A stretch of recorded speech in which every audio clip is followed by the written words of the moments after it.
So hello to everyone who is joining us and welcome to the Critical Thinking Summer Bootcamp. You're in the right place.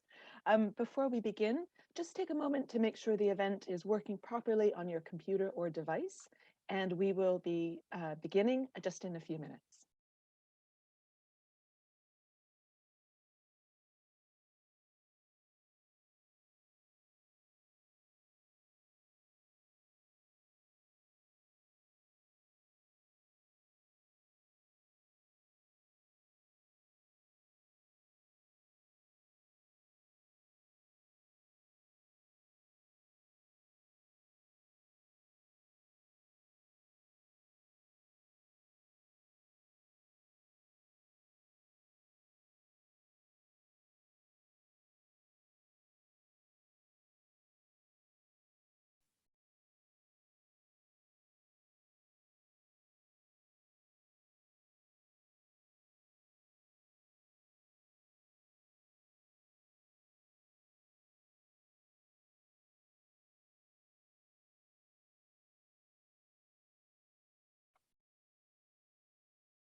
So hello and welcome to everyone else who is joining us here at Critical Thinking Summer Bootcamp.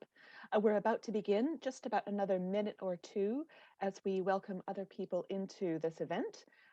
So while we're waiting, please take a moment to make sure that everything is working properly on your computer or device, and we'll be kicking off in just a minute or two.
Okay, welcome everyone. Here we are at Critical Thinking Bootcamp. I think we're about to begin. We might give it just another moment as we still have people coming in. We're at over 200 people joining us today, which is fantastic.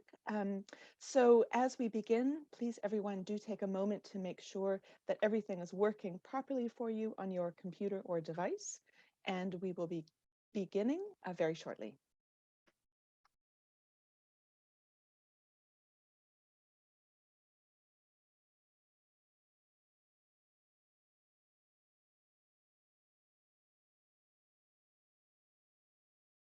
Okay, hello everyone, and welcome to SAGE's, excuse me, third Critical Thinking Summer Bootcamp, sharing skills, tools, and resources for librarians and faculty to combat misinformation in the face of constantly changing technology.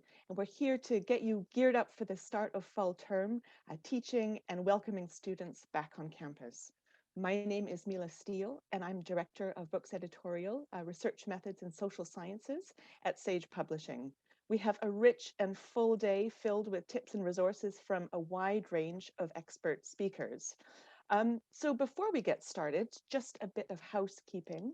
This event will be recorded and sent out to all registrants in the coming weeks, along with a toolkit of resources to help you with your critical thinking work. If you'd prefer to not appear in the video recording, please turn your camera off, and all attendee microphones are automatically turned off already. The Q&A will be open for all audience members throughout the event. So if you have any questions for our speakers, and we welcome them very warmly, please use the Zoom Q&A feature, which is a button at the bottom of your Zoom screen, to send in your question. Also, feel free to use the chat box to introduce yourself, to connect with other attendees, to share links and resources and tips, or if you have audio or visual difficulties, please send them as a direct message to Sage Publishing in the chat box, and we're standing by to help. Finally, please follow along on Twitter with the hashtag Critical Thinking Bootcamp, which you can find the hashtag there in the chat box. And please feel free to ask questions, leave comments, or further share with anything that we're talking about today. So now I'd like to introduce Katie Metzler, who is Vice President of Social Science Innovation at Sage, to kick us off with a brief introduction to today's event. Thank you, Mila, and hello, everyone, and welcome to our third Critical Thinking Bootcamp. My name is Katie Metzler, and I'm Vice President of Books and Social Science Innovation at Sage. We put together the first Critical Thinking Bootcamp in 2020 in the face of a global pandemic and the coinciding misinfodemic. And since then, it's only become more apparent that critical thinking is an essential life skill. And it's clearer with every passing year that digital literacy and critical thinking skills go hand in hand together. Like many of you, perhaps I've been watching the Alex Jones trial with interest as just one example of how the information landscape has really changed in an era of social media and big tech. In today's world, students need to know not only how to question the information they encounter online, but also how algorithms curate the content they see on social media platforms.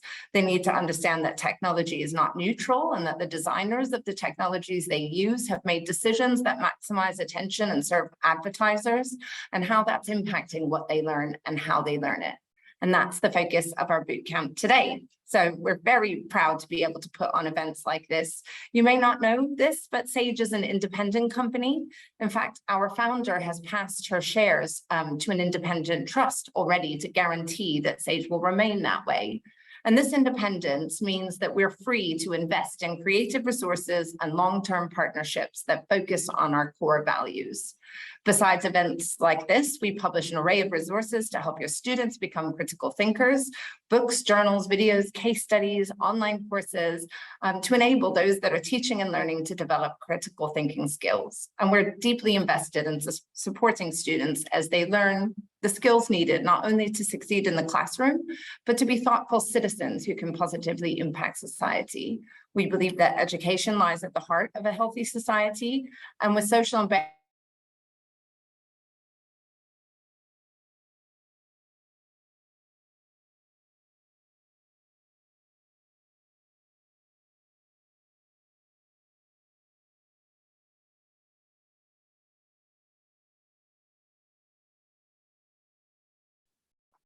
I think we've hit our first Zoom moment. Might give that just a second to see if we can stimulating bring Katie back in and with us. thought-provoking. And I'll hand it back to Mila. Great, thank you so much, Katie. That's again a resounding call to why critical thinking matters, and why it matters today, why it matters right now, and why we're putting it at the heart of so much of our publishing at Sage. And now, without further ado, I am delighted to welcome our keynote speaker, Dr. Nicole A. Cooke. Dr. Cooke is the Augusta Baker Endowed Chair and Associate Professor at the University of South Carolina. Her research and teaching interests include human information behavior, critical cultural information studies, and diversity and social justice in librarianship. She was the 2019 Association of Library and Information Science Education Excellence in Teaching Award recipient, and she has edited and authored several books, including Information Services to Diverse Populations and Fake News and Alternative Facts, Information Literacy in a Post-Truth Era. And we are very honored and privileged to have her here with us today. So welcome, Dr. Cooke, and over to you.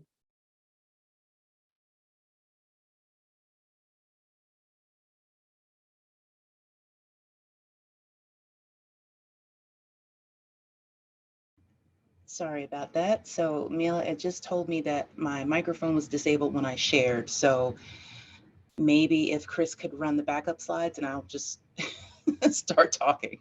Absolutely. Yep, take it away, and Chris will bring the slides up for you. All right. So yes, there's our second Zoom technology glitch for the day. So thank you to Mila and Chris and Camille and the team at Sage for inviting me. I'm very grateful to be with you today. So in the time I have, I'm looking at my job as to get you really excited for today's events and all of the great panels that are coming up. And I want to talk to you a little bit about my work in particular, and I'm talking a little bit about disinformation in the literacy landscape. And so at the end of the slides, when we get them up, there is a QR code and it will take you to a list of notes.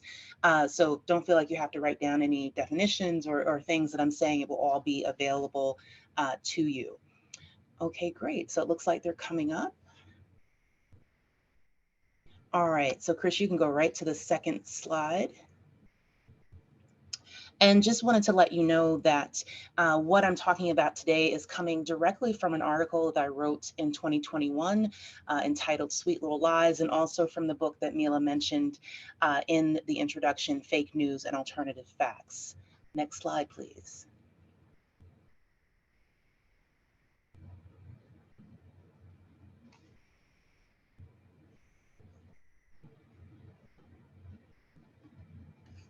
So what's coming up here, this is a graphic from firstdraftnews.org, and this was a think tank that was headed by Dr. Claire Wardle, another great name in the fight for misinformation and disinformation. And in her lab, she came up with this graphic that I'm sure folks have seen. And what I really love about this, in addition to just the visualization and just very simple definitions to get folks on the same page, is that she really talks about malinformation. And that's where my work is leaning at the moment. So malinformation is really just a more extreme form of disinformation. So this is information that is false or that is misleading, but could actually be really extreme and could put folks at harm to lose their health, their liberty, their freedom, even their lives, right? If we think about really destructive malinformation that comes out about monkeypox or other types of crises, you know, that we endure, seems like every week there's some type of crisis coming. And, you know, we could think about things like revenge porn, folks that have been doxxed. This is all purposeful sharing of information meant to harm people. So that's the basics of malinformation. Chris, if you could just go through the next two slides. So because I don't have a lot of time with you today, I just want to kind of emphasize this point that I know you already know, is that dis, and malinformation is everywhere, right? And if you think about, you know, this idea of just being overwhelmed with information that's coming out of a fire hose, right? So how do you discern that information? How do you sift through information? And how do we get our students to be able to sift through all of this information that they're encountering, right? If it's hard for us, we know that it has to be difficult for them as well. And I teach a news literacy class here at the University of South Carolina. And, you know, with all good intentions, I have undergrads who think they know everything about, particularly about digital information. And proud to say that when we get through the course, you know, inevitably they'll say, I didn't know that. I didn't know about, you know, this particular strategy. I didn't know, you know, about political economy, which is how misinformation, disinformation is created for money, right? And that there are actual disinformation cubicle farms where people are, sitting there creating clickbait and just waiting for people to, you know, spend some money, intellectually, but also financially giving to these blogs, etc. So just to give you a couple of examples here, and this is just from my personal collection from social media. I take a lot of screenshots just to, use in presentations and classes. We have an example on the left that a blog took the visual cues from the New York Times and created a disinformation blog post, and the New York Times had to come out and say, nope, that's not us, right? And so what this relies on is semiotics, right? I'm sure some folks know and study semiotics, and this is really just the idea that we assume information from visuals, right? And so we're used to certain symbols, and that's why trademarking and branding and things of that nature are so important, because we'll just see something and implicitly say, oh, I know that source and I trust that source. And so that's what these clickbait bloggers were counting on, that they would see the New York Times emblem and say, oh, I can believe that. On the right-hand side, we have the New York Post, another type of print publication, right? Always know the sources that you're looking at and their biases and things of that nature. They took a picture from as soon as COVID was available for younger children. They took a picture from one of the clinics, and they posted the picture that's here of children crying. But kids cry when they get shots. And so it happens that one of the moms of the child on the left here said, hey, New York Post, that's my kid. And like 30 seconds later, she was fine. Right. So using even just pictures as snapshots and using things out of context can also be a form of disinformation and malinformation as well. And so when we're talking about, things, particularly on social media, headlines we need to pay attention to. And we have to pay attention to what information is erased, what information is omitted, who are the gatekeepers, right? So who's coming up with these headlines? Who decides what to publish and what not to publish? What is the role of celebrity influence, right? We're still trying to parse through, what that means, but a lot of people assign what we call cognitive authority and trust to people who are celebrities and will just believe whatever these folks tell them. We also have conspiracy theories, right? That's another rabbit hole we could go down, and what that means and why people choose to believe what they do. And we also have gossip, right? One of the perhaps original forms of misinformation. Think about the supermarket tabloids, things of that nature. Chris, if you could go to the next slide.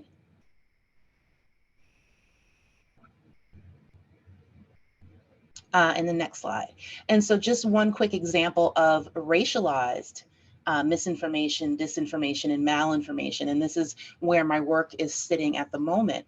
And so on the left-hand side, we have LeBron James with Gisele Bündchen, one of the supermodels. And this cover got a lot of flack, I think rightfully so, for perpetuating this idea as Black men as menacing and just dangerous and things of that nature. Now, Vogue claims that they were trying to reenact the King Kong scenario, but that's, problematic in and of itself. And so on the right, we have a very ugly caricature of Serena Williams, arguably one of our best athletes of our time. And so, whenever she has a complaint, the media likes to come after her and say, that she's angry, or, that she's mean, or she doesn't have good sportsmanship, etc. And so these are the images that we see all the time. We see so many memes.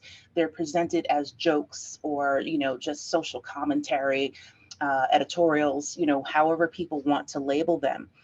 But, when we see these things over and over again, we become a little numb, right, to some of these images. And folks who are not necessarily paying attention, this just goes to reinforce implicit biases, stereotypes, and other negative beliefs that people may have about cultures that they are not a part of.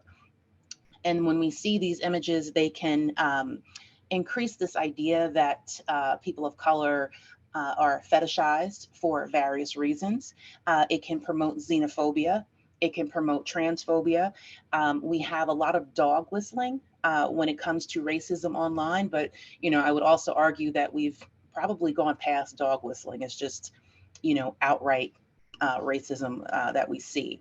And we also see a lot of lack of historical nuance, right? So if you think about the Japanese incarceration camps, right? And you think about the early propaganda pictures of Japanese women smiling when in fact they were on the way to incarceration camps. That was the government's way of controlling the narrative, right? So these are all of some of the things that we need to keep in mind with misinformation, disinformation, and particularly racialized misdis.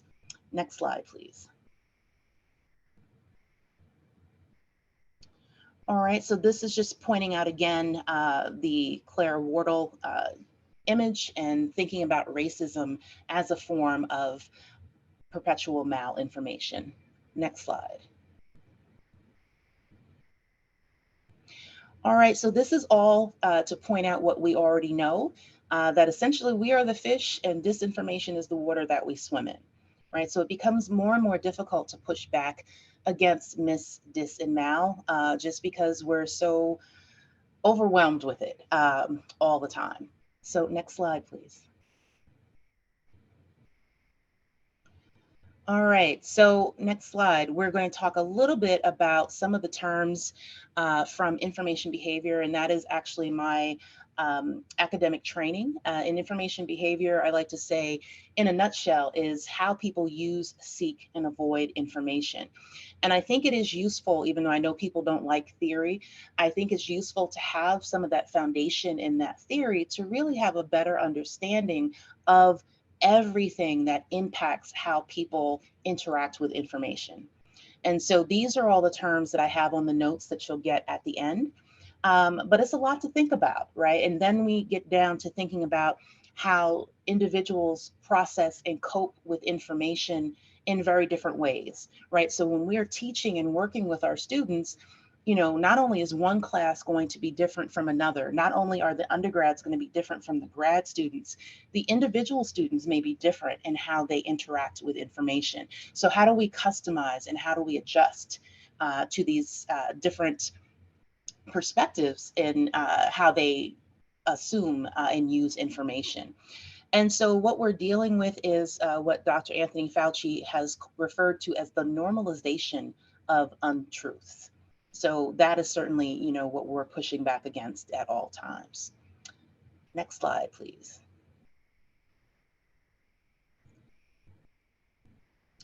All right, and these are on your notes as well. I just wanted to bring up Dr. Joan Donovan, who is at the Shorenstein Center at Harvard University. And this, she is another person certainly to keep an eye on as one of the top researchers in this area. And what I like to quote of hers is that she says, information is fast and cheap, but knowledge is slow and expensive. Right. So this, I think, speaks to, what we deal with when we're trying to combat mis, dis, and mal information. Next slide, please. And next slide. So I just wanted to show you the model that I kind of, just very, very simple model that is in that article that I linked for you. And I'm calling this critical cultural literacy. And what it really overall is meant to do is to remind us to think about all of the different types of literacies that we need to have, that our students need to have when we're dealing with mis, dis, and mal, right? So, nothing happens in isolation. No piece of mis, dis, and mal information is in a vacuum, right? There's always something about politics or history or emotional literacy, right? And think about how people interact with information and what information makes them angry, they'll avoid, etc. Where does race and culture come into it, right? So, if we think about mis, dis, and mal as an onion, and we have to peel back all of these layers of context. And I think this lack of context is part of the reason that mis, dis, and mal are so hard to combat. Next slide, please. All right, so just a very quick example of, what a difference context makes. In the very early days of COVID, it was actually announced on a broadcast that said African Americans were not going to be susceptible to COVID. So my initial response as a Black woman was like, yes, right? And then as a scholar in this area, is like, better than that. That is, a form of the instant misinformation, disinformation that comes out anytime we have some type of crisis or something that we don't know about. So traditional literacy tells us that, yes, of course, African Americans are going to be susceptible to COVID, just like everyone else. Critical literacy starts addressing power imbalances and hierarchy and how information really can be weaponized and, given to some, kept from others. Critical literacy tells us that minoritized communities routinely suffer more from illnesses like diabetes, hypertension, et cetera. So it stands to reason that they might be even more susceptible to COVID-19, which has unfortunately borne out during the pandemic. Now, if we get into critical cultural literacy and think about historical literacy and all of the literacies that were on that model, not only are minoritized communities predisposed to COVID because of underlying conditions, they have historical reasons for mistrusting the government, mistrusting the medical establishment, and understanding that minoritized communities may live in health deserts, food deserts, etc. Next slide. So just to see how we go, as we add more and more context, next slide, please, we can have a better sense of the problem at hand, because if we can't name it, if we can't identify it, then we can't work to solve it. All right, so reminding you of things that I know you already know, but certainly this is, what I remind students of as often as possible, is that mis, dis, and malinformation is endemic. It's expanding, it's good at provoking outrage, right? And that goes to that emotional dynamic of information acquisition. It lacks context, right? And that's a big part of the problem. And it's still hindered by good intentions. Next slide.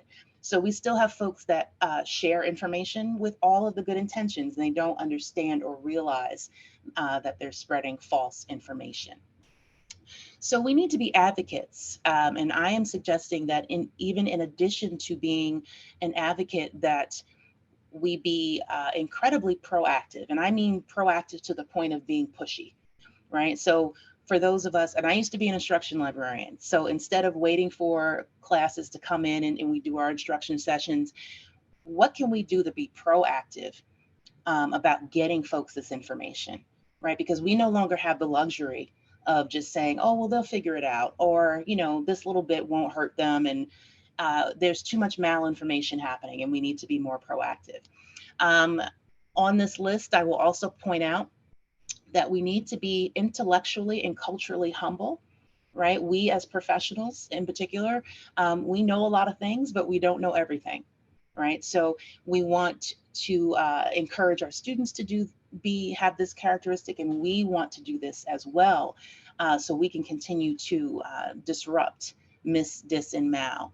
And the last thing I'll point out on this slide is to know the difference between conversation, debate, and interrogation, right? So often, because disinformation is so weaponized now and has become very partisan, you almost can't have a conversation with some folks because they'll say, you're just trying to,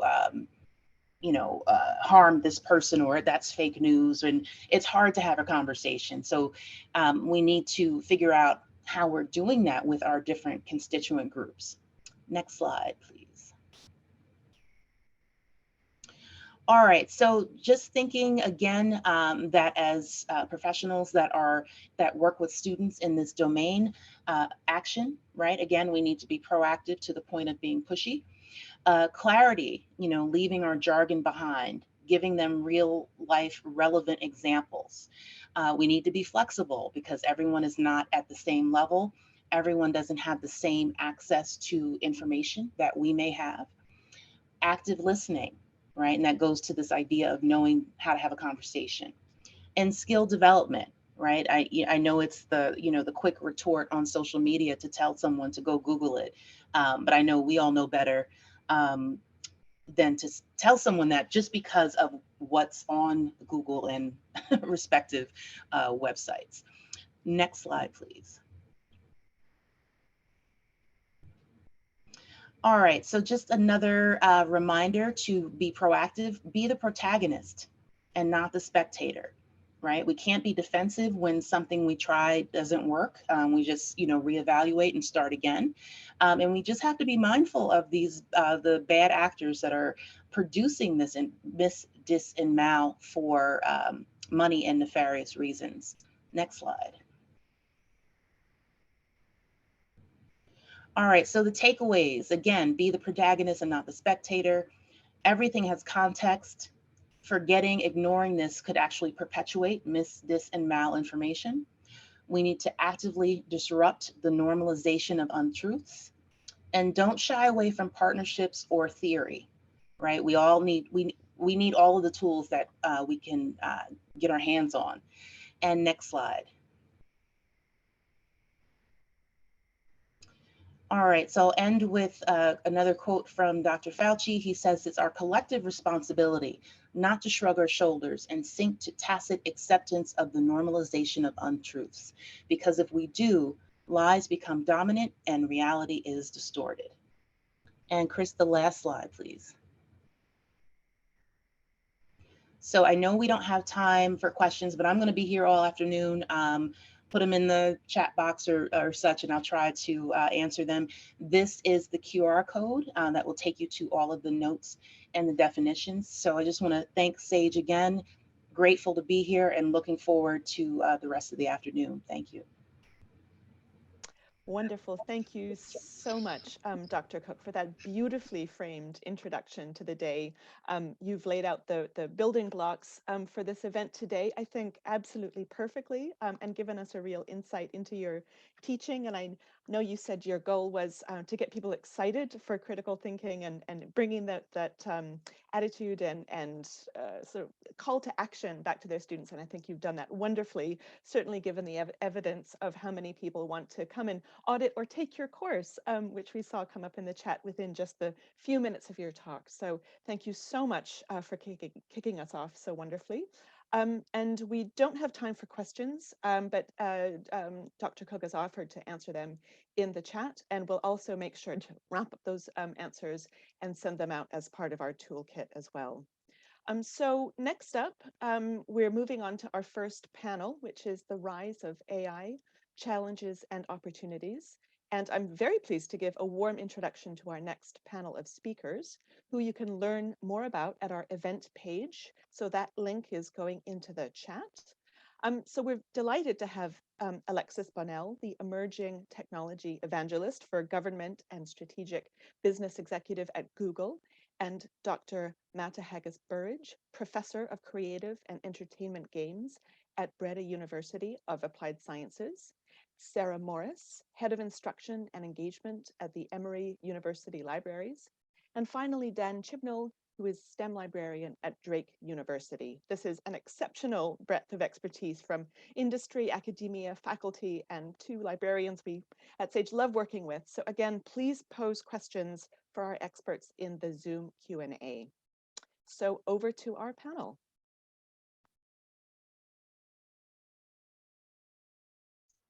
Awesome. I think I'm going first. Is that okay? I'm seeing nods. So it's so nice to meet you all. My name is Alexis Bonnell. I'm the emerging technology evangelist with Google. And what that really means is that I have the best job, which is trying to help people understand what the heck is AI? Why do we need it? And really, hopefully today, I was asking some of you in the chat kind of your foundational understanding of artificial intelligence.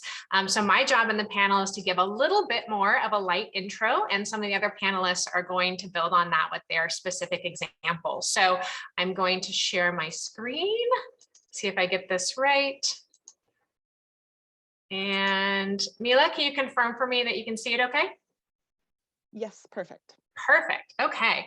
So in essence, what's really important to understand about artificial intelligence and why it matters is this idea of the complexity and the flow of information. So, for many of you that are librarians, you are really some of the most important information stewards, if you will, at least for myself when I grew up. And, really a huge help in understanding where do I find particular information.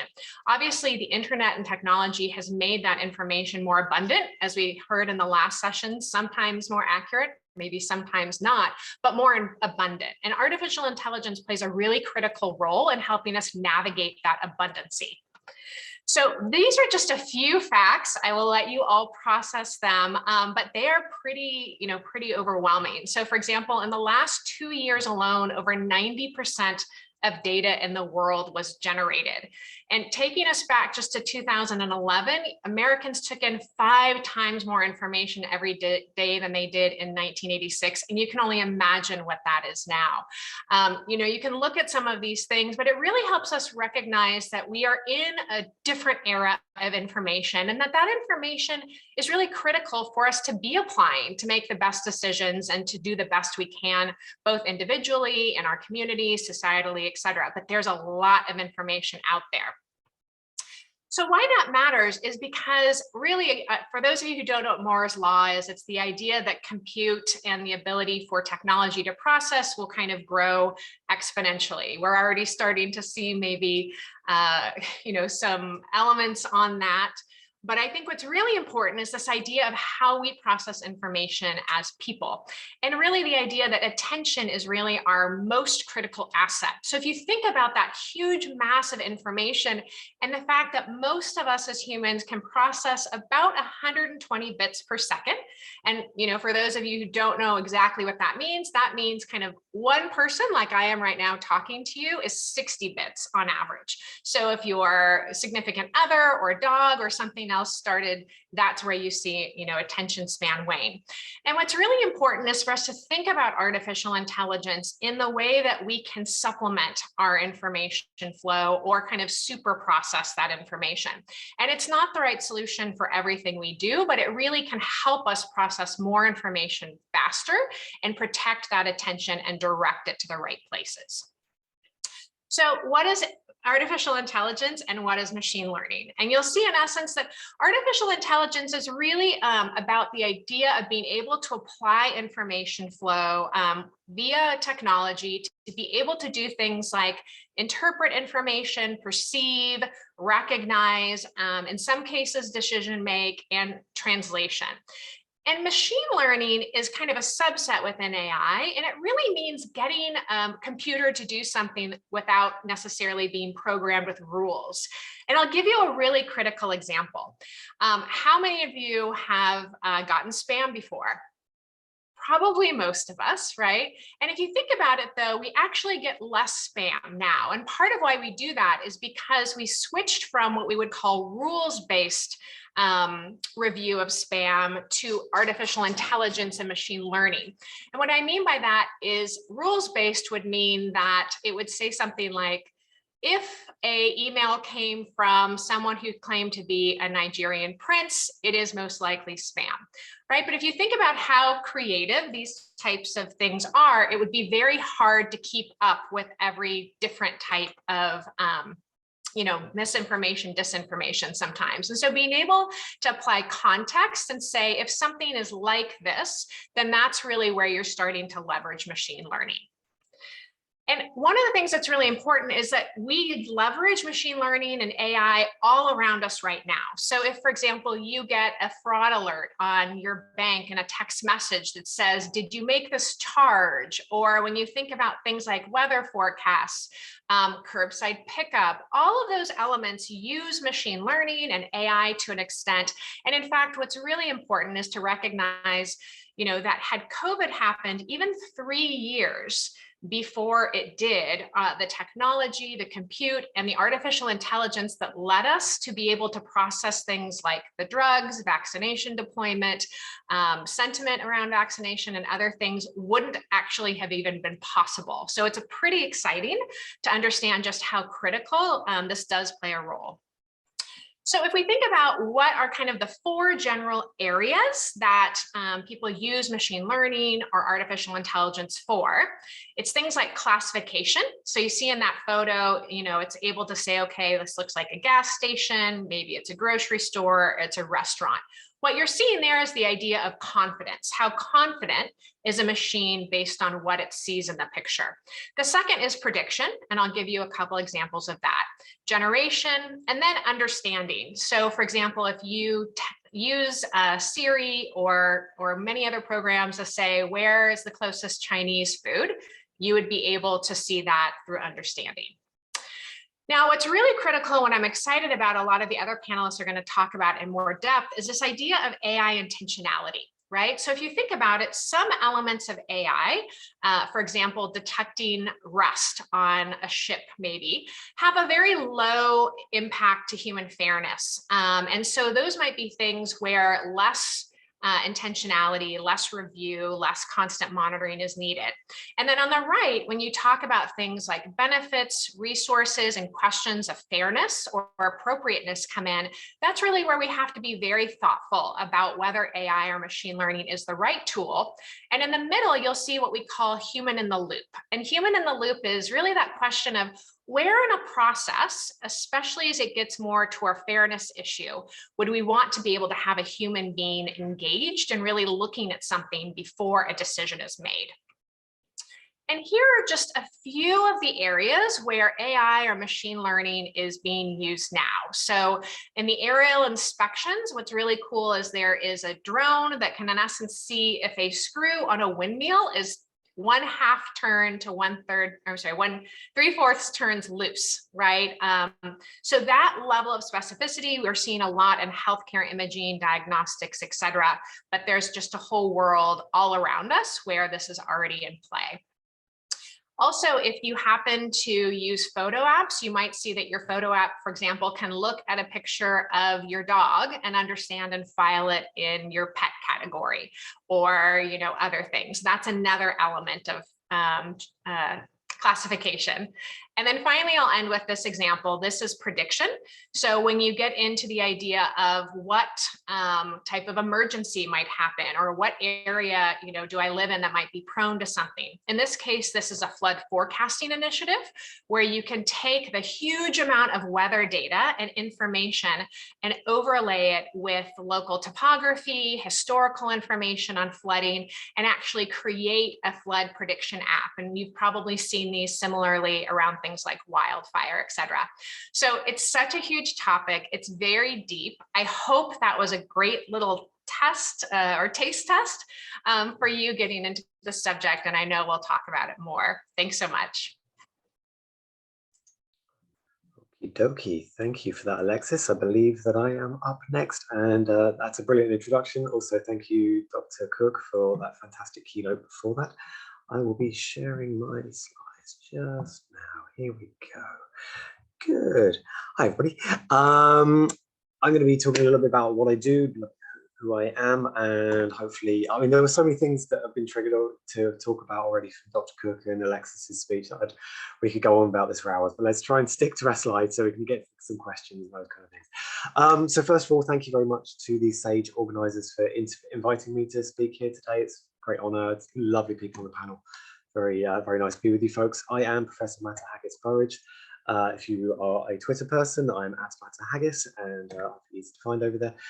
I work at Breda University of Applied Sciences in the Netherlands, otherwise known as BUAS, which is not a great acronym, but hey, there we go. But yeah, Breda University of Applied Sciences, where I work in the AI Games and Media Academy. We started off with the Games and Media Academy.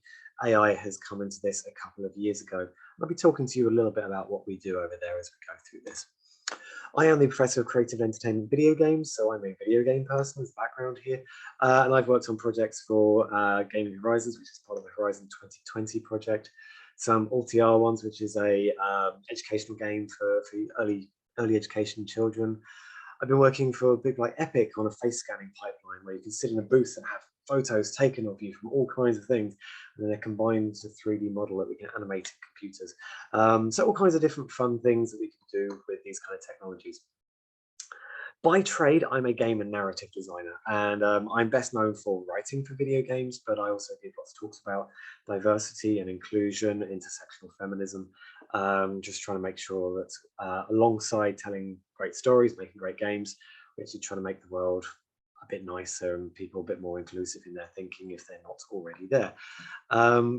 I worked on various video games for Electronic Arts, some kind of very big multi-million games, selling games, and a few sort of smaller indie little games, including one that I'm particularly fond of called Fragments of Him, which is an LGBTQ drama, and yeah, very moving thing, hopefully. And lots of other things too. I'm part of the Writers Guild of Great Britain. I'm on the video game committee there. I'm on the Society of Authors, and I'm a judge for Creative Europe Media. And I run my own consultancy doing stuff. Video games, anyway. In essence, I'm a storyteller for video games. I'm a researcher, and I'm a consultant. Now, games and AI. There's a game called No Man's Sky, and in that, algorithms created literally billions of creatures and planets. So every single player in that game can find a new world or a new species. There is, to kind of use kind of Alexis's sort of model of this, there's very little impact on the real world from you doing this. You know, you could potentially find some way that somehow something ended up being a horrible stereotype of people, like kind of J.K. Rowling goblins being horrible stereotypes of Jewish people and stuff like that. You could potentially find a world in there like that, because algorithms will just generate everything, and potentially it could come up with something very bad, but it's going to be pretty hard pushed, and they've tried to design it won't work that way. You know, this was AI very much for playfulness, not for kind of applied results in the real world. The trouble is, the closer we get to the real world, the more the problems with AI can emerge. So when Pokemon Go came out, you probably know Pokemon Go, it was released in 2016, and there was this unintended pattern noticed in the data with this one. So Pokemon Go is a smartphone game that asks players to travel to physical locations, and those are in the real world, so you walk around with your phone in your hand, and to collect digital animals there. Sounds nice, sounds harmless. Now, if you live near those locations in the real world, you are less likely to need to pay real money to progress in the game, and your real world travel costs are going to be less to play it to. And there's lots of nice little advantages to being close to one of these Pokemon gyms, the places where you go to get these things. The problem was that the data they used to choose these physical locations was based on popular places in a previous game made by the same developer, which was largely played by people who were affluent white city dwellers. And you can probably begin to see how that might begin to cause problems. So Pokemon Go players who are from marginalized backgrounds, rural backgrounds, poor neighborhoods, were financially disadvantaged if they wanted to have that same experience playing Pokemon Go as people from richer urban neighborhoods. And among the many groups that affected, I mean, there's a broad range of society here affected, but it disproportionately impacted on people of color, particularly in America, but also globally. Completely unintentionally, and I do not for a second think that Niantic, who made this for Nintendo, don't for a second think they deliberately were trying to be racist when they were making this. But the developers had used data that reinforced historic systemic racism, that's kind of chaining privilege to skin color. You know, they never meant to do that, but it was there in the data, and it came out in the gameplay experience. So this is one of the ways that when we think about data, we often think of data as just being numbers and, you know, perfect and sort of set aside from the real world and unquestionable because it's a fact. You can put a number to it, so it's trustworthy. But the trouble is, those numbers come from an untrustworthy world, a world which has biases built into it. And that's where we get into the problems with this kind of stuff. So this connection between AI and gaming is becoming stronger all the time. And this is just kind of one quick example of how that can become problems. So my university, it was very logical for our academy to start teaching about AI and data management, but also to ensure that ethics are embedded in the curriculum. So alongside practical classes on AI and data management, we instruct our students to use the Utrecht University's Data Ethics Decision Aid. I will put a link to that in the chat in a little while. It's this little model down here. I won't go through the whole thing now, otherwise we'll be here for the hour. But it's one of these kind of ways of just making sure you're asking good, important questions and helping our students think through the process and making sure that the real world implications of what they're doing are actually there. Obviously, we have training related to GDPR, which if you're aware of, I'm sure all librarians are aware of GDPR. Although my mum was a librarian. I love librarians. I grew up spending a lot of time reading Isaac Asimov books in libraries. So AI libraries, this all comes together very nicely. But yeah, so obviously we have training related to GDPR and the handling of data, which is obviously incredibly important for AI. But we're also training people about the European Commission's proposed Artificial Intelligence Act. And the AI Act, which is coming up fairly soon, is going to be one of the first legal frameworks to comprehensively address creation and use of AI systems in EU countries. And like GDPR created a good nightmare for lots of people all over the world. It's difficult to fit into some old business practices, particularly people who use a lot of data. But it's a good problem because it is making sure people are responsible with that. And like GDPR, the AI Act is expected to have a global impact as well within the coming years. The European Commission wishes to build trust in AI. And fundamental to this is requiring appropriate protection of people's fundamental rights. So we're ensuring that our students are very much aware of this and operating within its guidelines from the beginning of their educations. So we do this with awareness about raising debates within the classroom, to have people arguing different sides about, oh, it's not so good for business, but it's better for people, and get them to try and lock heads on this and work out why these rules are important. Of course, we have lectures informing them about this and exercises to follow.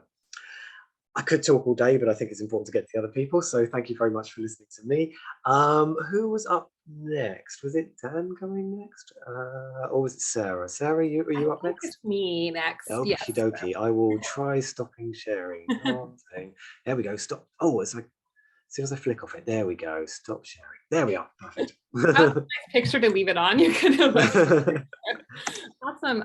Thank you both so much. Really appreciated your remarks coming in. And thank you, Dr. Cooke, as well, for that fantastic keynote. I'm just going to take a few minutes here to, I guess, sort of bring in a library perspective and then hand it off to my colleague, Dan, another fabulous librarian.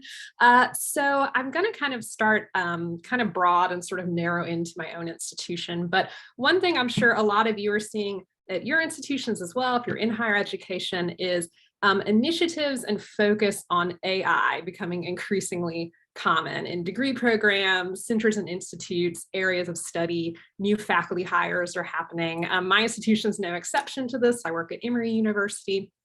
And I think that something that's been interesting for me to sort of consider, and something I've been struck with, is often when you say AI, it can sound sort of futuristic and sci-fi to people. I think there's still this connotation of robots or Star Trek or things like that. But the degree to which it's impacting our lives and is all around us currently. Alexis, I loved all the slides and examples you have of just so many little things you wouldn't really think of, perhaps in terms of machine learning and AI, but that are affecting our daily lives and how we sort of navigate through the world and process information. So for me, at least, coming from a library perspective and teaching at my school, I'm really interested in the different lenses through which you can approach and view this. There's ethical implications, there's legal issues and privacy issues, there's representation in tech. You can look at the sort of public health angle, skill building for students, all sorts of things. So in terms of library instruction, which I tend to always bring things back to since that's my role, I'm really excited to think about ways to build on things we already do and ways to sort of incorporate perhaps new focus points around AI, new considerations around these things into the type of instruction that often happens in libraries around things like search skills, research skills, things of that nature. How can we bring this in? How can we forge new partnerships with faculty and others across our universities? And how can we bring in our student perspectives as well? Roz, I think I noted in chat, you mentioned that our students currently are sort of the Pokemon Go generation, so to speak. So what experiences are they having or have already had with this technology, and how to kind of bring in those lived experiences into these spaces? I'll just close out briefly with a quick example and then hand it off to Dan. But a colleague of mine and I hosted a data literacy kind of interest group for faculty. Unfortunately, we did this during 2020, so we had sort of half in-person meetings and then went on to Zoom and nobody knew what was happening, and it became a kind of really odd way of kind of exploring data and AI while we were in this new online environment, and it became very meta. But we had so many fascinating conversations. It was very multidisciplinary, and people bringing in things like legal perspectives, ethics, computer science individuals, people from across campus really starting to dig into a lot of these issues. And as a spin-off project, we started working on some data literacy modules for students, where I think it's going to be really interesting to see how we can increasingly bring in things around AI and those ethical components and implications that are so important to consider going forward for our students, to empower them not only to be, users of technology, but potentially producers themselves and developing these systems in a more mindful way. So I will close out there and pass it off to Dan. And yeah, we look forward to hearing questions from all of you. So Dan, take it away. All right. Thank you, Sarah. And thank you, Alexis and Mata. That was fabulous. Hi, everybody. I'm Dan Chibnall. I'm the STEM librarian and associate professor of librarianship at Drake University in Des Moines, Iowa.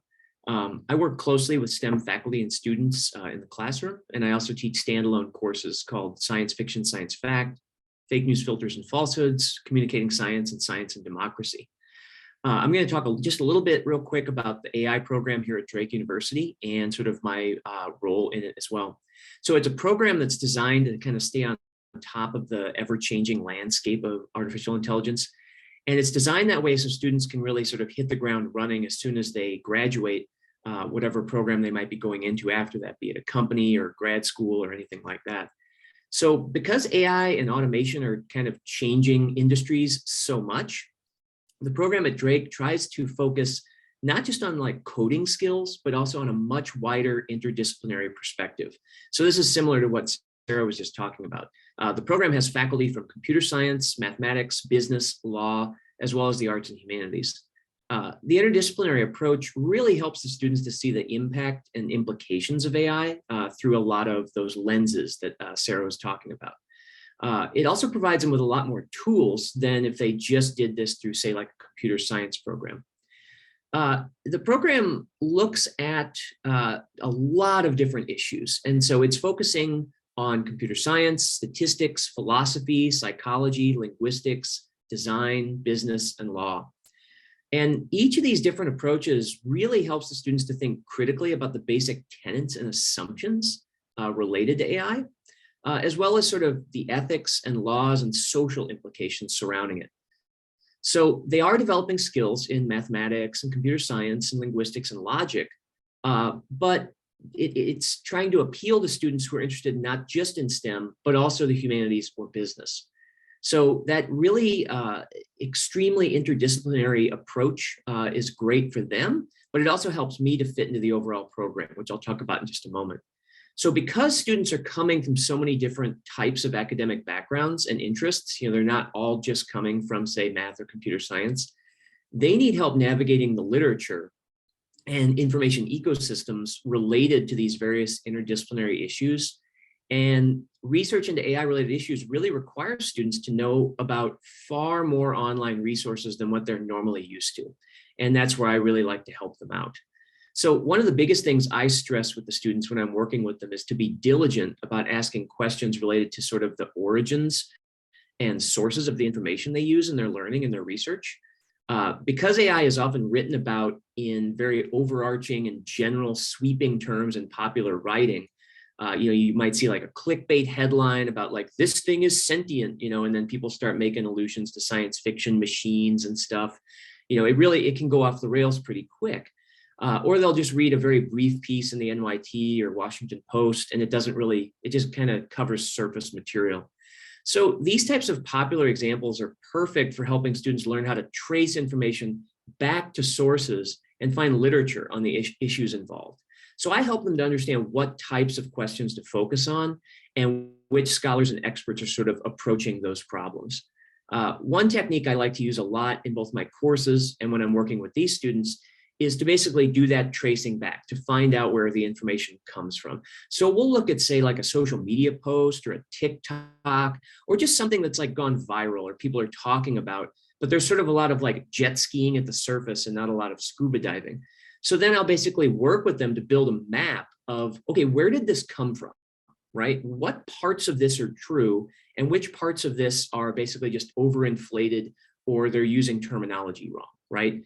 So I'm helping them to build research habits and build those mental steps so that when they see something, they don't just sort of say, oh my God, that's 100% true. No, they start to trace it back and find out, okay, this is clickbaity.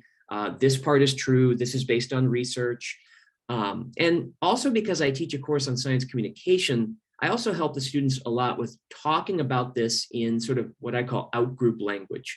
So if someone were to ask them, tell me about your AI program, if you start talking about the complexities of it, you may lose them. So we work on ways of sort of bringing that information into their local orbits. So how do you bring that into people's neighborhoods? How do you bring it to their doorstep and teach them about how AI has an impact on their daily lives? And then that helps them to see the value of it and the inherent problems of it too. So I'll end there, and I think we'll jump into questions. So. Wonderful, thank you so much. I just have to say that panel, the progression of it was absolutely brilliant. So really, really well set up, thank you.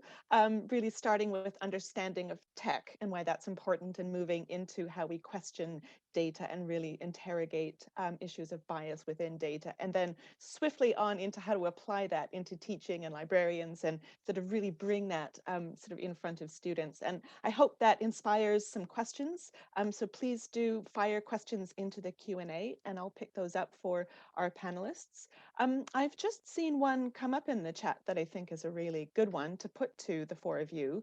And also I might ask you, the four of you, to maybe pose some questions for each other, coming from such different perspectives. I think it would be really great to kind of take advantage of the awesome breadth of experience in this panel. So I'm going to pick up this question, which is, it's so difficult to teach students how to evaluate sources in the one-shot classes.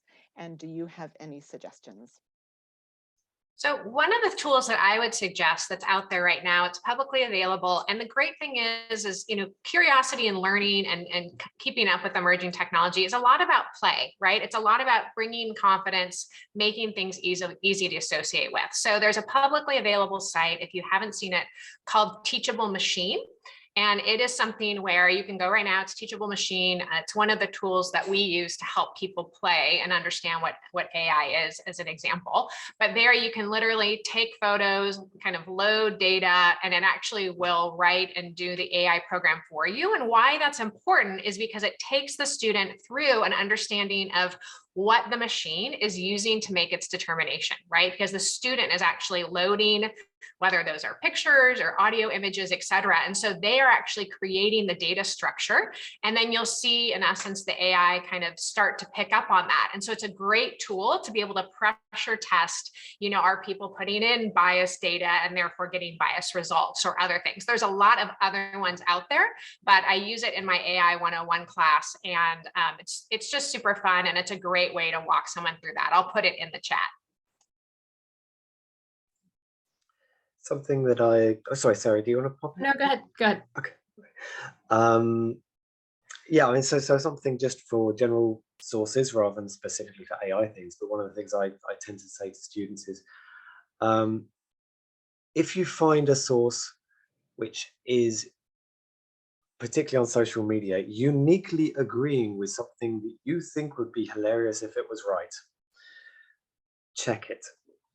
Because I very much remember during the Trump campaign, particularly, there were lots of things that I saw right-wing people sharing, which I'd kind of go, yeah, that's very obviously very wrong. And then I'd see some things which left-wing friends were sharing. I'd go, that's incredibly conveniently well aligned with what I would think would be true. I'm just going to check that. And when things were so conveniently aligned with something I thought they should be, that it would be great if they were true, often they were false too. And so something that was so uniquely agreeable to me actually started to become a little bit of a flag that maybe I should be double checking this. So I try to encourage students to question when something seems very right for them online in their social media. Another one that I tend to do is go, okay, this person sounds reliable. Who are their fans? Who are the people following this person? Who are the people retweeting this? One example from the video game world that we see a lot, also just generally world, talking about sexism and feminism. One person who is an extremely effective and convincing sounding communicator is Jordan Peterson, who, when I flicked through his book, because a lot of my students raised his work with me, when I flicked through his book, on almost every single page I was finding inaccuracies, misrepresentations of feminism, ideas that I found deeply problematic and sexist. He is an extremely effective and compelling communicator. And I can't, you know, as a presentation style, it's amazingly slick and it sounds very convincing. The more you know about the topic, the more you doubt it. And I find him extremely problematic because he is so convincing to a lot of students. So one of the things you can do, though, is then sort of see who's retweeting this, who's agreeing with this, what are the comments that bounced off of that. And if you suddenly see really quite extreme right-wing people as the main fan base, and the main people, or very misogynistic people as the main fan base retweeting this, you kind of go, maybe there's dog whistles coming on here that I'm not hearing yet, but that is a warning sign that maybe there's something deeper going on with this person's discourse. And starting our students to think about what is the discourse that this narrative is feeding into, trying to question what the larger story is behind these things. My partner has what she calls the arsehole detector after dating some people who were deeply unpleasant. And she's very good. And she read a Jordan Peterson thing. I was like, Matt, I've read this guy, and something's ringing in my head. I don't know what it is. Like, let's have a look. And she was like, it sounds very convincing. I was like, oh, it's a Jordan Peterson article. Well, let me tell you more I know about Jordan Peterson. So it is something that can be trained, but you have to become aware that there is a discourse going around this. And like I say, I think one of the things that helped me teach students to check sources was see, particularly on social media, see who else is referencing this, see who else is supporting this, see what their alignments are. Yeah, I think that'd probably be the one that I would answer on. I guess and Alexis and Nana, thank you so much for those great examples.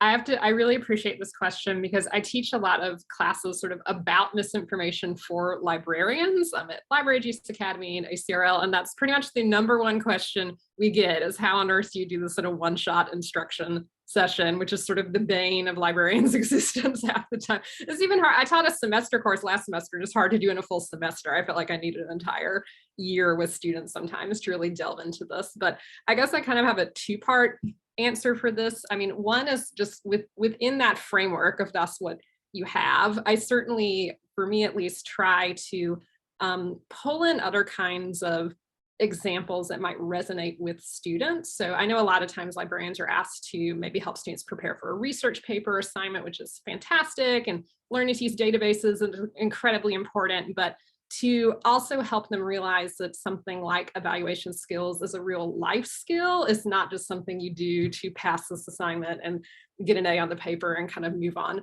from there. So I think bringing in those examples from social media or things that might resonate with them. I use a lot of, Claire Wardle's materials and things from like Mike Caulfield and different people who I love putting an emphasis to on sort of almost doing an emotional check when you encounter information. Like, am I having a really strong reaction to this? Is this setting off something?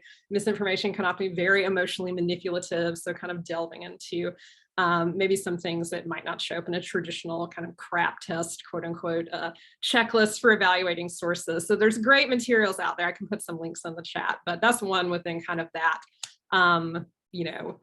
framework. And I'm going to borrow from Dr. Cooke, which is also to kind of push back against that framework too, because it does have real limits. And this is hugely important for, I think, our students to gain practice with and learn more about evaluating sources, but just thinking critically in general and misdis and mal information. So if there's opportunities to partner on your campus or wherever you're at, or to encourage things to get embedded in the curriculum in different ways, to find opportunities for more extended interactions with students around this, I'm always hugely in favor of that. And it's something I try to do in my own work as well. So thank you again for that great question. And Dan, do you have anything to add as well? Yeah, I'll be quick because everybody's covered this pretty well. But one, it depends on who you're talking to, right? So what class are you talking to? What kinds of students? What level are they? There's lots of different variables there. But I usually start from a base of telling the students they need to always start with some questions like, what are you doing, right? So what's the project you're working on, and what is your information need? So what type of information do you need to be successful, or to try to have a persuasive argument, or to support something with data, right? So to isolate that need, right? Because that helps to narrow down what you're looking for. And that way you're not just getting extraneous or tangential information that's, not helpful. And then also to think about, who are you doing this for, or who are you talking to or writing for, right? What's the audience? Are you simply talking to one person? Are you going to put this out on social media? Are you going to try and have a very important personal conversation with a friend or a family member about, say, vaccines and COVID-19, right? So it really depends on how emotional or objective this is going to be. And two other things I always tell students is, don't be casual about the truth, right? It's so easy to just throw things around and not always check to see if we're right about something. And finally, I always remind them, speed is your enemy. All this technology makes it possible for us to do this stuff lickety-split. Well, simply because we can find something, right, really quick, doesn't mean that that's the best we can do. So it's always important to slow down, because once you start doing this too fast, you're going to make mistakes. Oh, fantastic. And I have to say that was an ideal first question to kick off. And I hope everyone notices the wealth of practical advice that comes out from our panelists. So please keep the kind of practical, how do I do this with my students questions coming. We do have some more coming into the chat. And speaking of students, I'm going to put in the question to say, how do you respect the student without telling them that they're wrong?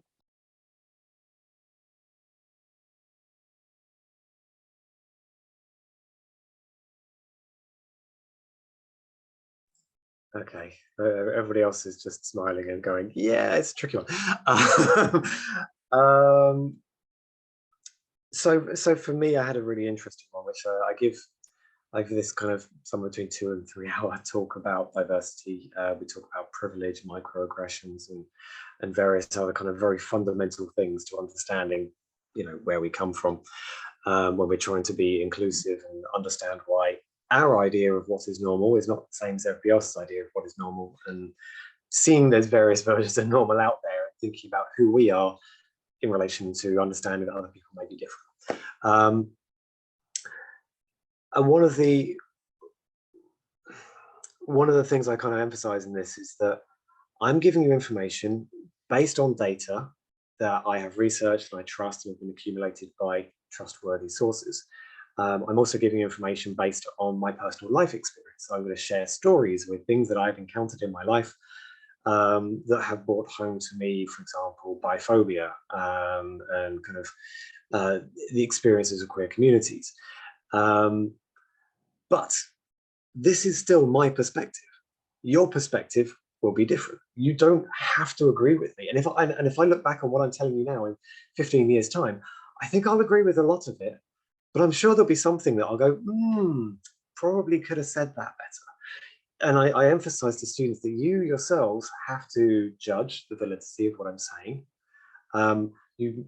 While I hope that they respect what I'm saying, and I hope they appreciate that this is based on experience and the best intention to give them the best information, I am not on a pedestal and should not be put on a pedestal as the source of all information. And actually their critical thinking applies just as much to what I'm saying as to other people. I hope that backing up with information and personal stories makes it reliable, but it is still up to them to make their mind up. When I gave this talk last year about kind of particularly intersectional feminism, one of the person after the end of this, she held her hand up and went, you talked about diversity in terms of sexuality, in terms of race, in terms of gender, in terms of class, in terms of ableism, in terms of ageism. You've talked about all these other factors of diversity, but what about diversity of opinion? And I thought that's a very interesting question. It did take me a few moments to think about it. I said, well, I think of it like this. If I were a physicist or a geologist, and I were talking to you about the world, I would not feel obliged to talk about flat Earth theory, because to all knowledge that I have, that is wrong. Therefore, I don't really want to stand up here and talk to you about, patriarchal, hyper-capitalist ideas of gender and sexuality, because the data says these are not healthy.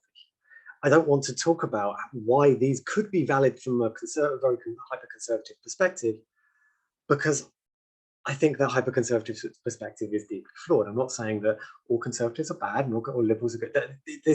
We don't need to get into the kind of extreme binary of this, and that's actually part of the problem, these extreme binaries. But I think actually just thinking about, I don't feel obliged to give you data that's incorrect. And then it's up to you to make a decision. Alexis, you wanted to jump in there? Yeah, I think one of the things I love about what you were framing is, the idea of diversity of opinion or experience.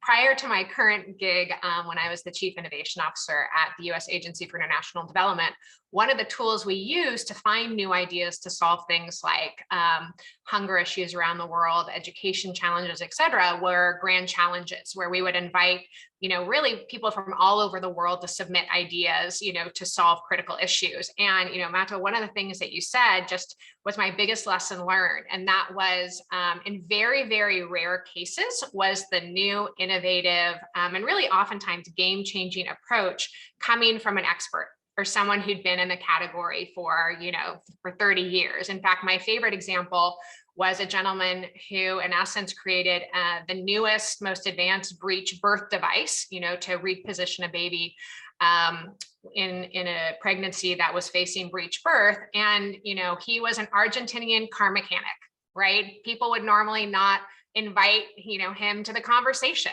And so I just think it is important to challenge this. And to the question specifically, one of the things that I will do with different groups that we're interacting with, or my own son, is really not to say that you are wrong, but to say, give it the intellectual curiosity to say two questions. Number one, if you were incorrect, how would you feel, think, believe, or do differently?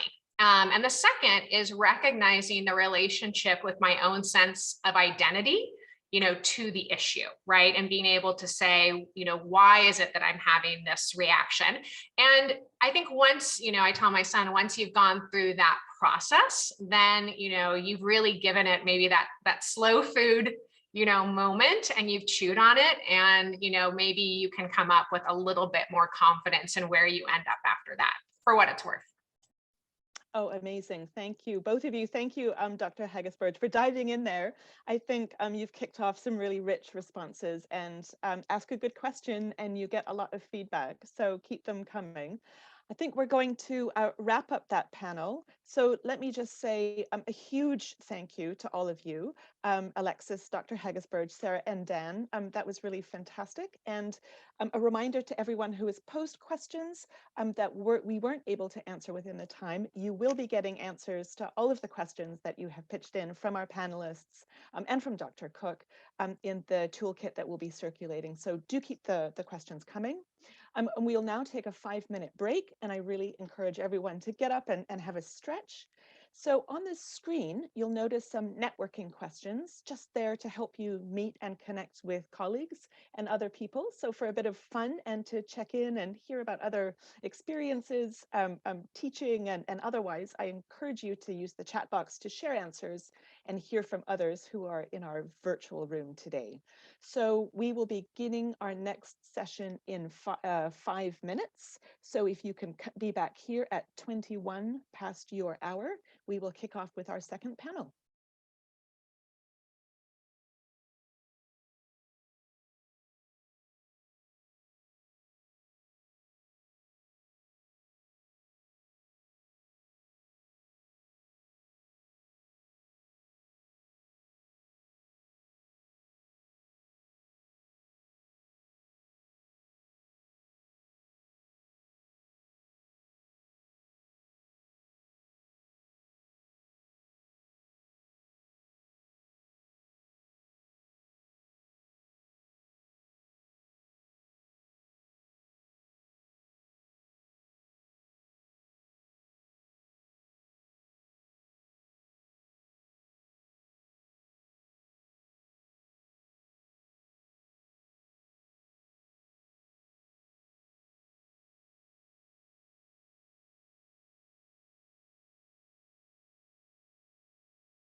Okay, I think we're ready to begin. So over to our next panel. And we're back. So just take a few moments to get settled in and make sure that everyone is here as we move into our second panel, Technology and Ethics, Practicing and Teaching Technoethics. As always, you can learn more about our speakers at the event page, and please join me in giving them a very warm welcome. So we have with us Sarah Morris, who you've just heard from in our first panel, who is joined by Dr. Brooklyne Gipson, Assistant Professor of Communication at the University of Illinois Urbana-Champaign. Dr. Gipson, we're thrilled to have you here for your first boot camp. And also on the panel, we have Rosalind Tedford, who is Director of Research and Instruction at Wake Forest University's Z. Smith Reynolds Library. And Roz is another librarian we love working with. So as ever, keep questions coming. All of our panelists, as you've seen, are ready and eager to share their practical and thoughts and reflections. So now over to you, Roz, Dr. Gipson, and Sarah. Awesome. I think I start this one out. So, and then I wrap up the next one. So a little bit of context for me. I am Roz Tedford, and I am Director of Research and Instruction at Wake Forest University, which is, small private top 20 something, private institution in North Carolina. And I have done these sessions for the last 3 years. And as my interest has developed, this idea of teaching about the ethics surrounding these technology AI issues, as well as algorithms, and I'll talk a little bit more specifically about algorithms in the last talk of the day. This has really become the place that I find really interesting student engagement. So we teach at Wake Forest credit-bearing information literacy courses on a whole variety of subjects. They're very popular on campus. They're not required. And I have taught half semester courses on mis and disinformation. Last fall, I taught an entire half semester course just on algorithms. And then we've also developed, a co-instructor and I have developed a first year seminar for our freshman students. All of our freshman students have to take a first year seminar. And that has been on mis and disinformation. I've taught that now 3 times. I'm taking a break because those of you, Dr. Gipson, I'm sure others on this panel know that there's an extent to which your brain just can't process any more of this stuff. So I'm taking a small break from teaching because it can get really dark sometimes. But so I'm going to talk a little bit about how sort of our instruction in this sort of area of technoethics has developed. So we teach undergraduates about their information ecosystems. And one of the things we found early on is that when you get to those intersections of technology and ethics, our students really lit up. Like they really got interested. So the first time we taught this, which was now four years ago, I guess, the half semester class, we almost couldn't get the students away from talking about some of these ethical issues because they were so interested in it. And we're like, no, we really we have to get on. We have a whole other part of this syllabus, which made us sort of rethink how we planned our classes and how we focused on this. Because whenever you find something with undergraduates, as those of you who deal with undergraduates know, that they're really that interested in, you want to make sure you give them the opportunities to explore that. So full disclosure, I am not an ethicist. My background is in psychology, political science, English lit, Shakespeare, if anyone wants to talk offline about Shakespeare. But what I am is an expert sort of in how our information ecosystems have developed, how our information ecosystems impact what we see online, what gets fed to us online. And so that's where my expertise comes into developing these classes. At Wake Forest, we have a motto of pro humanitate, which means for humanity. So there is very much an ethos on campus of be the change you want to see in the world. And obviously that does not apply to every student. We have all sorts of ethical issues. We are not some sort of perfect thing, but we do have this population of students that, especially as they move along in Wake Forest, really get interested in how we're going to use what we're learning at Wake Forest to solve these big problems, to solve the big problems of the world, whether that's social problems, economic problems, racial problems, equality problems. So we do have this sort of liberal arts ethos out there where our students are really interested in the intersections of a whole lot of different disciplines. And we focus, or I try to focus when I teach, on what is a people problem versus what is a technology problem to solve. And for those of you who are in the space, these are not two separate Venn diagram circles, right? There is a real need for both people and technology to be brought to bear on solving some of our big problems, but also some of our little problems, like making Pokemon Go better, right?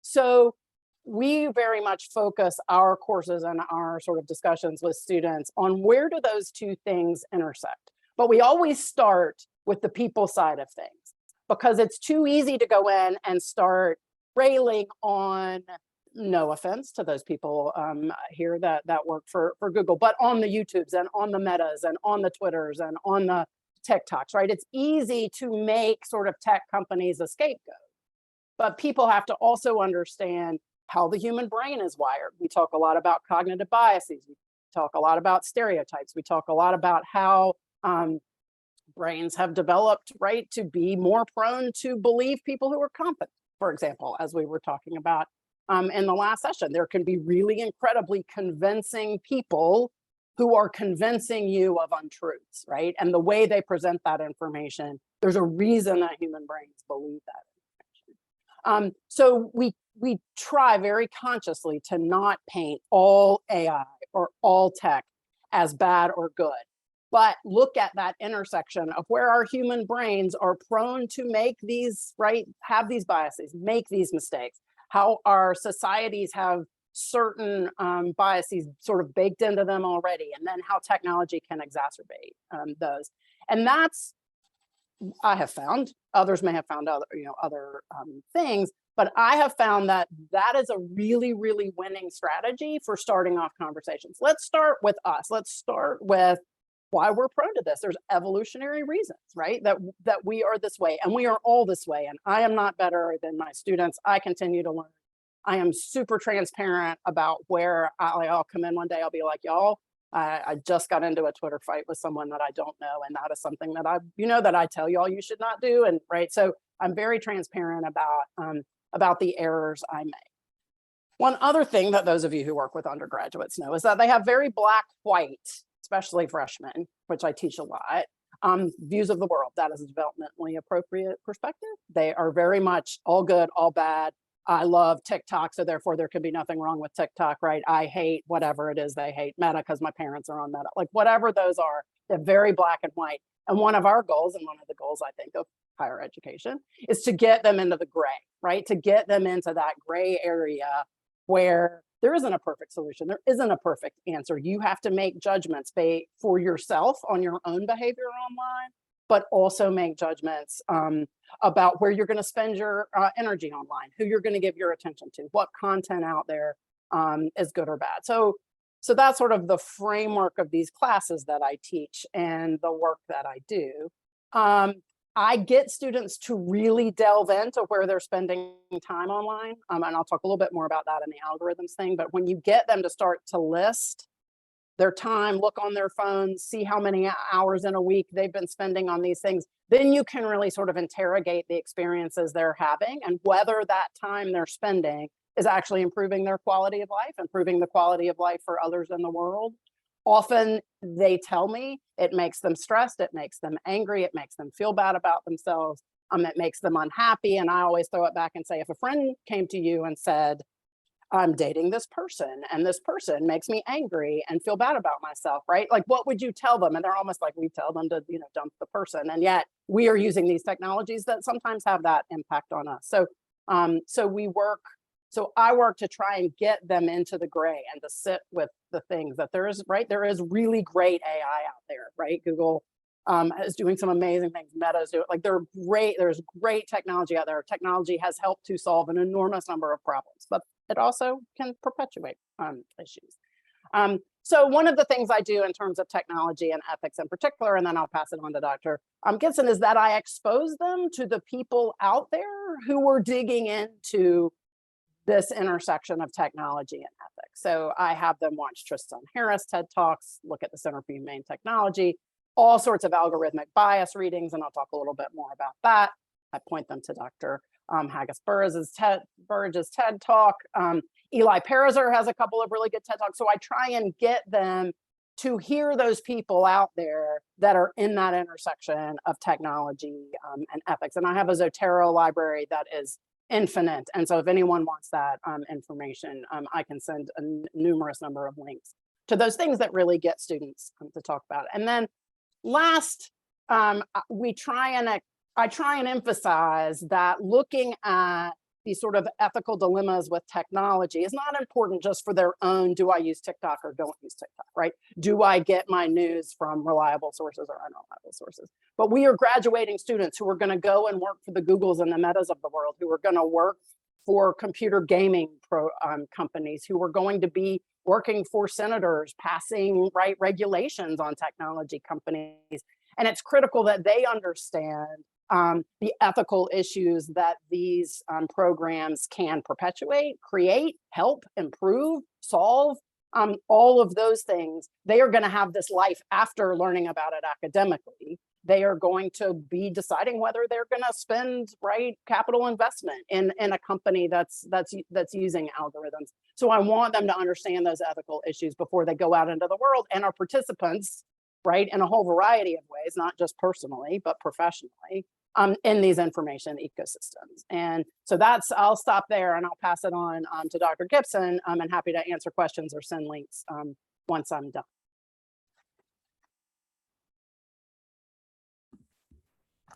Hi, everybody. Thank you for having me today. I'm really excited. This has been great so far. When I was thinking about what I wanted to talk about today, I kind of defaulted to some of my pet peeves about being an expert or teaching in the area of mis and disinformation. And one of my huge pet peeves is that when folks in the community or my mom or something wants to talk to me about my work, the first thing they say is, oh my gosh, I could never be taken in by mis and disinformation. Those people are so stupid. QAnon, wow, that's nuts. And I'm always engaged in these conversations where I have to tell people yeah, you're the prime target. You're the person who thinks you're too smart to be taken in, and you're literally primed for this. So, and also, listening to Dr. Nicole Cooke talk this morning, I just want to really repeat something that she said that I feel is the theme of what I'm going to talk about today. And she spoke about how advocates in this fight against mis and disinformation have to be intellectually and culturally humble. And I cannot emphasize how important that is. Maybe it's because I'm too fresh out of my PhD program, but I'm just around a lot of smart people who think they know a lot more than they know, right? As a child, my father told me, the smart people in the world know that there's so much more that they need to know, right? I have a bachelor's degree, I have a master's degree, I have a PhD, and all that does is make me an expert in a subject area, right? It doesn't make me smarter than the next person. It doesn't make me an expert on the next person's work, but that's the attitude and the ego that we oftentimes encounter in the United States because we're in this very individualistic society that attributes value to some kind of subjective things, like a degree from this university means more than a degree from that university, when really those things don't measure up when people have specific expertise.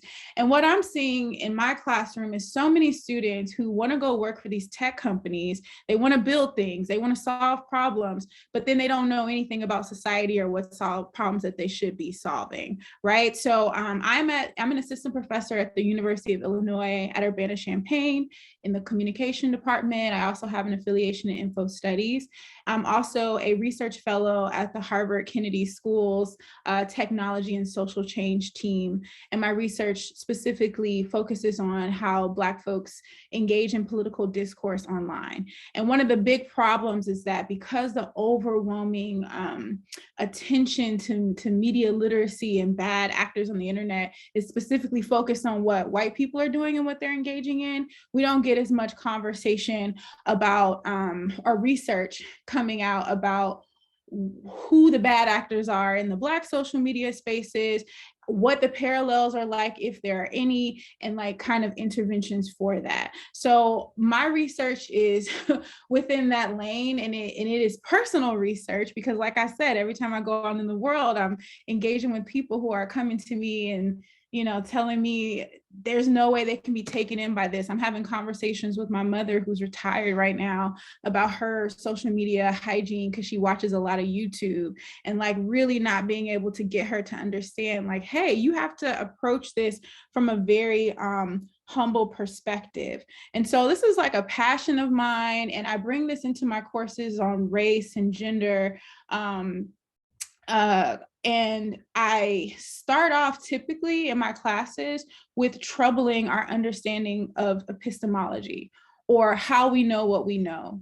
I also start off with troubling concepts like critical media literacy. Of course, I always double down on like, hey, media literacy is really important, but critical media literacy is even more important. And what does that critical word even mean, right? Because we're in this kind of like market in academia where we just throw critical at the front, and a lot of people don't realize like that actually means that you have to dig deeply and do that work. So today I really want to talk about some of the resources that I use, not only to teach my students, but some of the resources that have been really influential in me as I've been on my journey of being humble and coming into this space, not knowing every single thing, but trying to be an area expert. So I just wanted to start off, and I can share these links in the chat. I have them compiled in a document that I can share later. But usually I lead my classes kind of with some sort of like anecdotal question that gets my undergrads or my grad students kind of thinking about the question. So I'll ask them, you know, if there's three birds in a tree, and I throw a stone at one of them and knock them out, sorry for the violence, knock one of them out of the tree, how many birds are left in the tree? Right? So I'm going to get a lot of students that are going to say 2, right? And there's always going to be one student inevitably who's going to say there's none, because experience tells us if we throw a rock at a bird at the tree, they're all going to fly away, right? And that's how I introduced like the difference between of like experiential knowledge and how that needs to be valued on the side of also like what we learn in school to be like critical thinking or kind of like empirical knowledge, like observations. Obviously, if we keep throwing it in the tree, we're going to eventually learn from like this experiment that each and every time all the birds go.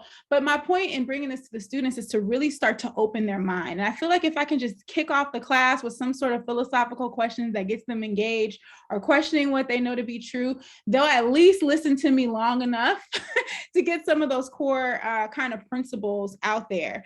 So Dana Boyd has a talk from Data Society that is titled, "You Think You Want Media Literacy, but Do You?" And in this conversation, she talks about epistemology, or how we know what we know, and the values of different types and ways of knowing, because this is important. She talks about how in this country, we're not taught to value those other ways of knowing. So I usually start off with an example like I gave before to kind of trouble that, or maybe show a clip of the video, or just show the transcript so they can read it and we can have a conversation about it. I also share Caroline Jack of Data and Society wrote a report, Lexicon of Lives, Terms for Problematic Information. And my students have that. They read through it. It's kind of like their Bible for their use of terms. Most students don't know the difference between mis and disinformation. So there's a really good, easy way to understand that. But more importantly, I use the Caroline Jack article to talk about propaganda, because so many of my students got introduced to the term propaganda from their AP US history class that, you know, taught them that that was something that foreign countries do and not something that our country also does and has been engaged in, right? So I start to just unravel, peel the onion, and trouble what they know. Now, the risk in doing this is always that students go off the deep end. It's like, yeah, you can't trust anything about the media. You can't trust it. You can't trust anything. But I even peel those layers back to say, okay, so then we're going to trust a random on the internet who has absolutely no understanding and no resources? Or are we going to try to engage in critical thinking? And I define critical thinking as thinking in which you evaluate your own assumptions, meaning that you're reflexively progressive in your thinking enough to be proven wrong. Some folks don't want to feel wrong. This is why mis and disinformation becomes such a big problem.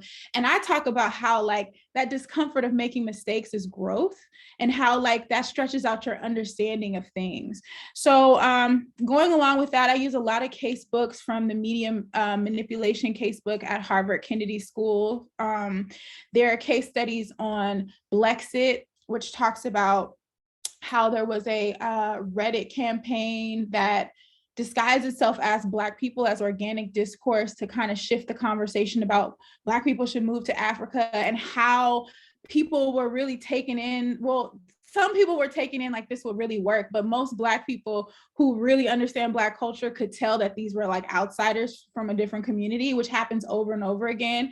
And so we play around with these case studies. We do breakout groups, because inevitably we'll get to some things that folks didn't know. Like, you know, we talked a lot. I had a student give a presentation on mis and disinformation this past semester on why am I blanking on his name? Kyle Rittenhouse, the facts of the case in the Kenosha, Wisconsin, like, and simple facts like, the people were killed, but there were no Black people killed, like just little facts that people didn't know because they only knew like the mainstream narrative to be upset, right? And I always try to go left and go right when I'm troubling narratives and talking about how they're taken up in two different media landscapes, and like, what do we do with that? What do we do with that kind of glut of information?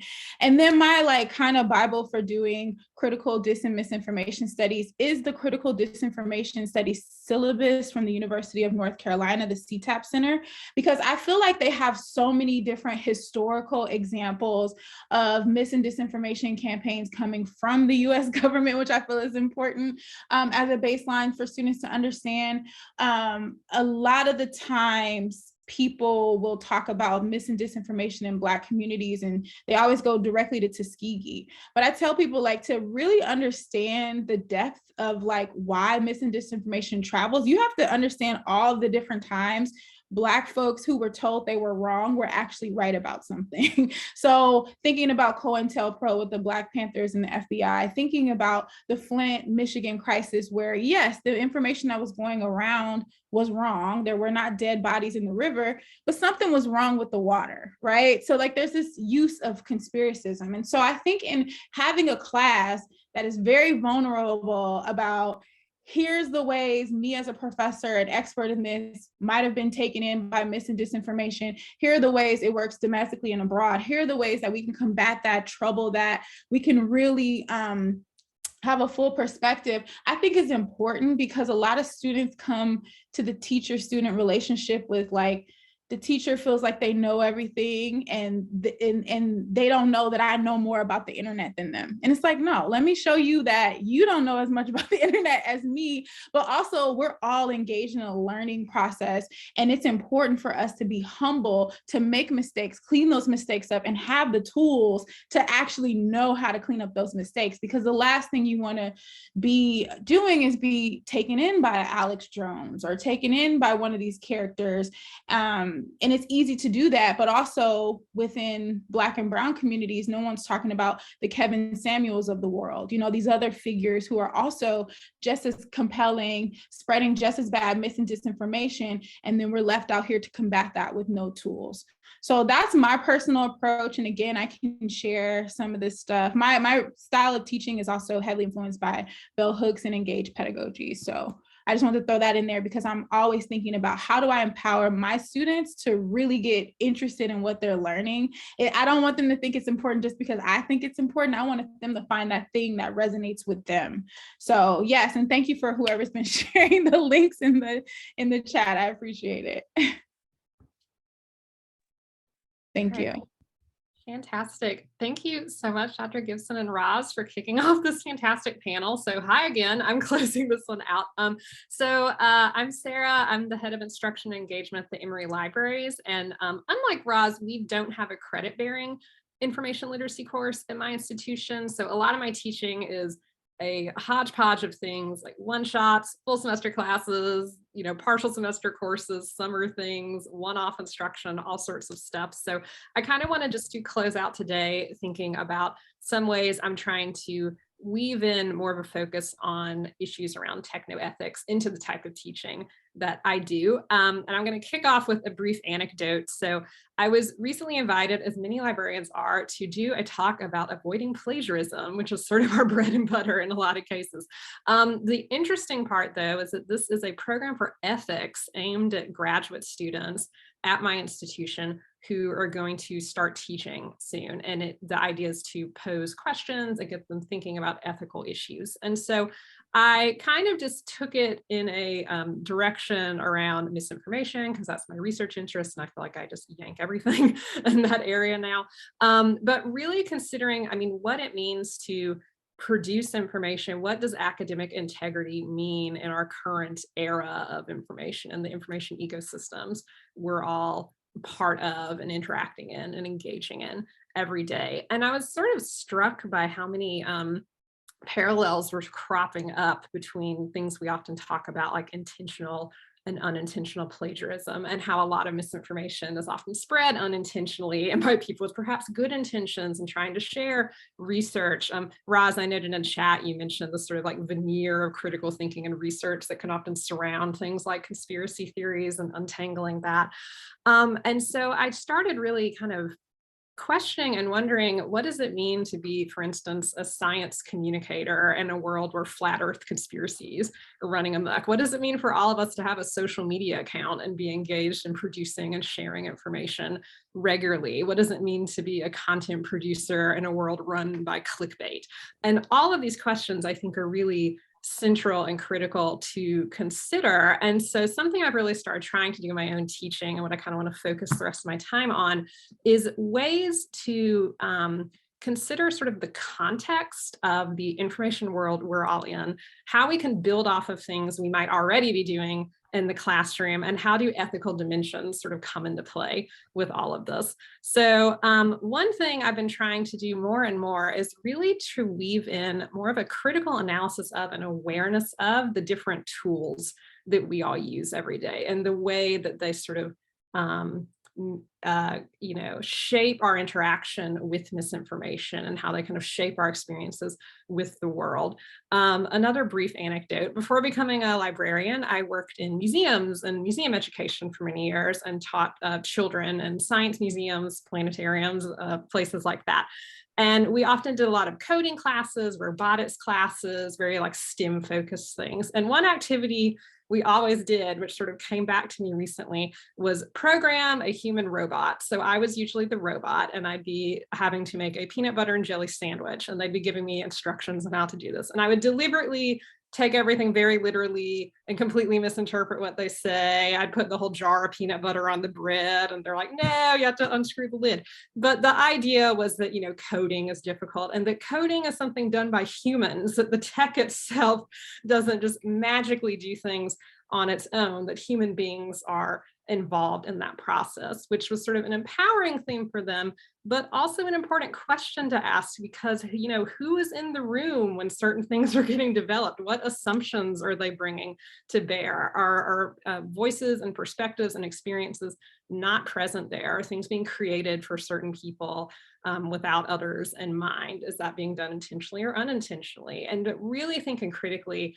about, these tools and technologies that we all use, and bringing that into, say, a library perspective. How does this affect what we see when we search for something online? How is our understanding of issues shaped by the tech and technologies that we use to find and share information regularly? So that's certainly been something I've been interested to bring into classrooms, where we might be addressing topics like evaluating sources or developing research skills, and really thinking critically and seriously about these things. And Dr. Gipson, I have to say, we share a ton of the same resources we use in our classes. I was like applauding everything you were saying, but there's so much great stuff out there. And I find my students really get very interested and engaged around that. I think there's a real hunger and interest in considering a lot of these issues. And some of them have even heard this, and we've all heard this idea of this sort of digital native generation, and kind of really pushing that. What does that even mean? What does it mean to be growing up using all of this technology all the time? What are their lived experiences, and how can we all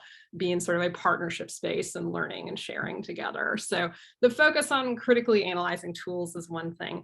Another thing I'm really trying to bring in more and more into my teaching, and that I think can really have some interesting things to, bring in for consideration of technoethics, is a critical information literacy, which I'm sure many of you are very familiar with this, but if you're not, it's this idea that information doesn't just emerge out of a vacuum. It is shaped and formed by social and political and cultural factors, that there's context to everything we're seeing. And so it is important to bring additional literacies to bear a lot of times to better understand, how certain pieces of information are coming to be, how they're spreading, how they're being interpreted, and not just that they're neutral or just sort of emerged out of nowhere. And I think that can also have some really interesting implications and ways to bring in discussions around things like the ethics of different kinds of technology and technoethics, if we're really contextualizing all of this and thinking about who's developing things, whose voices are being prioritized, whose voices are being heard at all, or other voices and experiences not being heard or shared or accessible to people. So all of those questions within, say, a class focused on research skills or evaluating sources, I think are really worth asking and can be really rich ways to engage students and empower them to share their own experiences as well.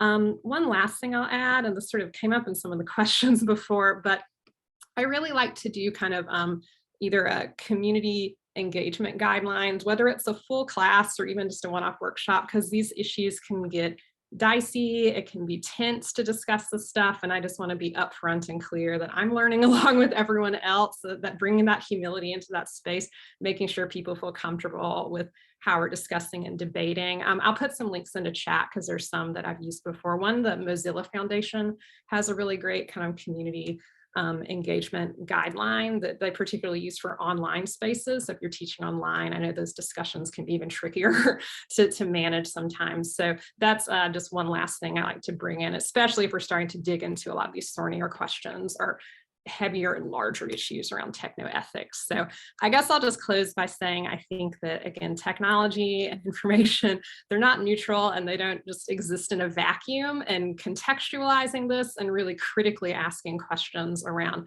power dynamics and who's creating certain things and how we're all using these tools in our daily lives is something increasingly important, I think, to get our students thinking about. So I'll close out there and hand it back to Mila for questions. Yeah, first of all, just wow, that was fantastic panel. And I think sort of at the core of this is I'm feeling the word engaging and engagement, both in how all three of you are kind of walking and talking, how you put that at the heart of your teaching. And I think that's really inspiring everybody in the room right now. And I just really want to kind of echo the way you've put that, Dr. Gipson, about how you respect perspectives and opinions and trouble them at the same time, and how that is really at the kind of heart, clearly, of your success in the classroom, and how that really is sort of resonating with the themes coming up of how to equip and sort of bring students into that gray area that you mentioned, Roz, and how kind of slow thinking and structured thinking, and especially intellectual and cultural humility. I'm really glad that you brought that forward again, Dr. Gipson, from Dr. Cooke's keynote, because that's clearly really touching a lot of key points here. So I hope that helps inspire some people to bring in more questions into the chat. We do have one that's come in, so we'll start there and invite more people to come in and bring thoughts and reflections into the chat, questions into the Q&A. And then if we've got more time at the end, perhaps we'll pose questions again, sort of between the panelists, and get you talking amongst each other. So first question here, which is on TikTok. And now that TikTok is an information source for our young people, how do you approach them regarding this particular app? Y'all, I love TikTok. It is a horrible, terrible time trap. But if you're on the right bright side of TikTok is super entertaining. One thing that I do, because my students know so much more about these emergent platforms than I do, is I ask them to bring in media artifacts, like especially my undergrad classes. You know, we sometimes do a show and tell assignment where everyone gets to, like 2 students do it at the top of each class, or I'll do a specific call. And so one thing I'll do is like, let's do something about bad info on TikTok, you know, and that's always interesting because then we have like case studies, sometimes things that are viral that we can kind of unpack, you know, and it can be something super serious to something funny. I don't know if y'all know about the woman who was like, here's my life hack for making my house smell good. I leave a candle burnt when I go to work. And it's just like, ma'am, what, you know? So we can kind of talk through that, and that keeps the class kind of light. But I'm always open to kind of like student conversations about what they're seeing and what some of the trends are, because they keep me informed about what's happening on that side of the internet. But I can just use, you know, like artifacts, memes and viral videos from that area to kind of unpack some of the topics that we're talking about. And that's my way of engaging them. And they're always just happy that I let them bring TikToks to class.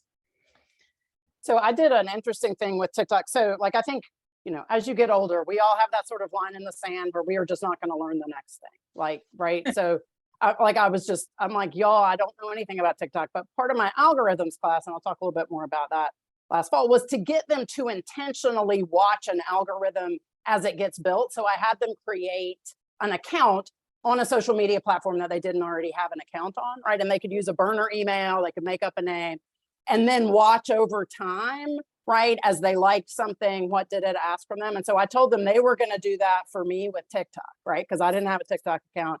So I created a TikTok account and then had them like start to suggest like things. But my problem is like TikTok is just not, it does not spark joy for me. I don't want something that starts talking to me immediately when I open it up, right? And so I will say that was not the most was not nearly as successful as I thought it was going to be. The assignment was super successful for them. They got a lot out of that assignment, but for me, one thing I do have them do, and this is interesting, and you can do this with Twitter, you can do it with Instagram, you can do it with Facebook, you can do it with TikTok, is have them look at like their first 40 pieces of content and note how many of them did they choose to see versus how many of those are pushed to them. So ads, suggested posts you might like because you liked this, you might, and so all of those, Facebook has it, Instagram has it, TikTok has it, they all have that. And that's a real eye-opening exercise for students because they start to realize, okay, in my first 50 pieces of content, only 12 of those were things that I was actively seeking out, people I actively followed, right? And all of the rest of that is the algorithm deciding what I want to see. And so that's a really interesting, interesting exercise that I'll throw out there that can be really eye-opening, and students could have any number of social media platforms that they can try that on, TikTok being one of them. Yeah, it's rather aggressive when you get on there. It's just like talking to you, right? I don't personally use TikTok, but I love to have my students bring it in, same as both of you. The class I taught last semester, I think my students loved it because every day I'm like, get out your phones, get on your social media accounts, let's like look at stuff in real time. And, you know, we'd be learning about, say, like cognitive bias or fallacies or whatever it is, and like pull up stuff and let's kind of see things that are really happening. I love for them to bring in examples because I often find, I don't know about you all, but it's so hard to find examples sometimes of this stuff because a lot of times it's either been around for so long that it's easy, you Google and you just hit the fact checking site immediately, and you know what I mean, or it feels sort of artificial. And so yeah, finding things kind of out in the wild, I think is always a interesting experience to have when you're looking at misinformation. There's different examples of kind of, you know, media and communication writ large. So yes, on the TikTok train, bringing it into classes. Yeah. The other thing I bring up with TikTok, because our students they're very outcomes oriented. So what are we going to do about this, right? How are we going to fix all these problems? Yeah. Like well, who's going to fix it? How are we going to fix it? And so we talk some, I'm a political science librarian, about regulation, right? And what, right? And TikTok is not an American company, right? So that's an interesting thing. So there are laws that could be passed that might impact a Google or a Twitter or a Meta that wouldn't necessarily touch TikTok. So that's kind of an interesting, if you really want to get into the political weeds about regulation and that sort of thing, then you can bring that up as well. So. Oh, fantastic. Thank you for that. Actually, in the Q&A, I'm going to bring up a question for this panel that was actually raised for our previous panel, just because I think it's such a good question for technoethics and for any panel, actually. And so this won't stop our previous panelists from answering it, but I'd love to hear what you three, how you approach this. And the question is, I wonder if we can focus a bit more on diversity, equity, inclusion, and accessibility as it relates to your diverse areas. I think each of you might lend a different perspective to DEIA work. So I wonder if I can put that one over to you for the next 5 minutes until we're up for our next break. Well, I'll mention one exercise that I do when we get to talking about algorithmic bias, right?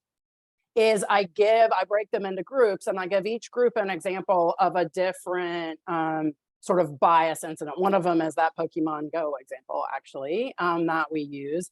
And I use one on facial recognition, and I do one on one about health clinics and LGBTQ students, right? I mean, LGBTQ patrons. So one of the things I try and do is bring in those different real world examples of where algorithms technology are actually perpetuating these existing systems of power, of inequality.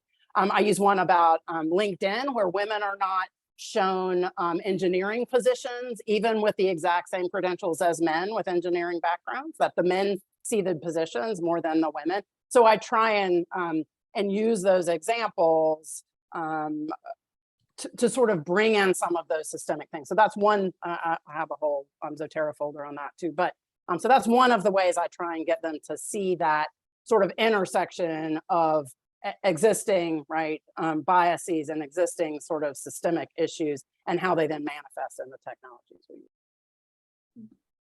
use. For me, it's a little more difficult to answer this question because like everything I do is technically DEI. Like all of everything that I teach is coming from traditionally marginalized scholars, emergent literature. Like I have a syllabus where like nothing is older than 10 years old because the internet is changing so quickly, and we have folks from traditionally marginalized backgrounds who haven't historically gotten a voice. And I feel like a lot of times these kind of these perspectives from outside of the center, from the margins, are actually teaching us more about the internet than some of the other traditional spaces. So with me, I have a syllabus in a class that's designed about understanding race as a technology and how these things are socially constructed and reified by the networked internet. And so these conversations are baseline to everything that I do.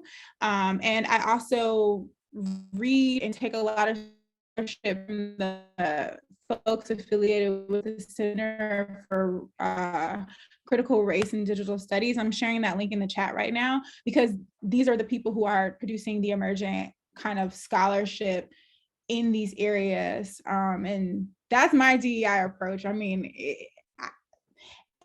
I could talk about this for days because it's also in the way that I design my syllabus and like how I think about my kind of like attendance policies and what I think about that counts for engagement in my class, but it is a through line throughout everything. And it's kind of difficult to parse it out because that's all we're doing is talking about race, gender, and sexuality in my class. Yeah, I think I'll just quickly say, similar to both of you, I think my approach to something like, say, critical information literacy is so deeply rooted in consideration of inequalities in certain systems and systemic racism and power dynamics. And so that to me is really central for exploring a lot of these issues. And yeah, Dr. Gipson, thank you for showing the critical race digital studies resource. It's a fantastic one. I guess I'll just give one quick example of an activity I've done before.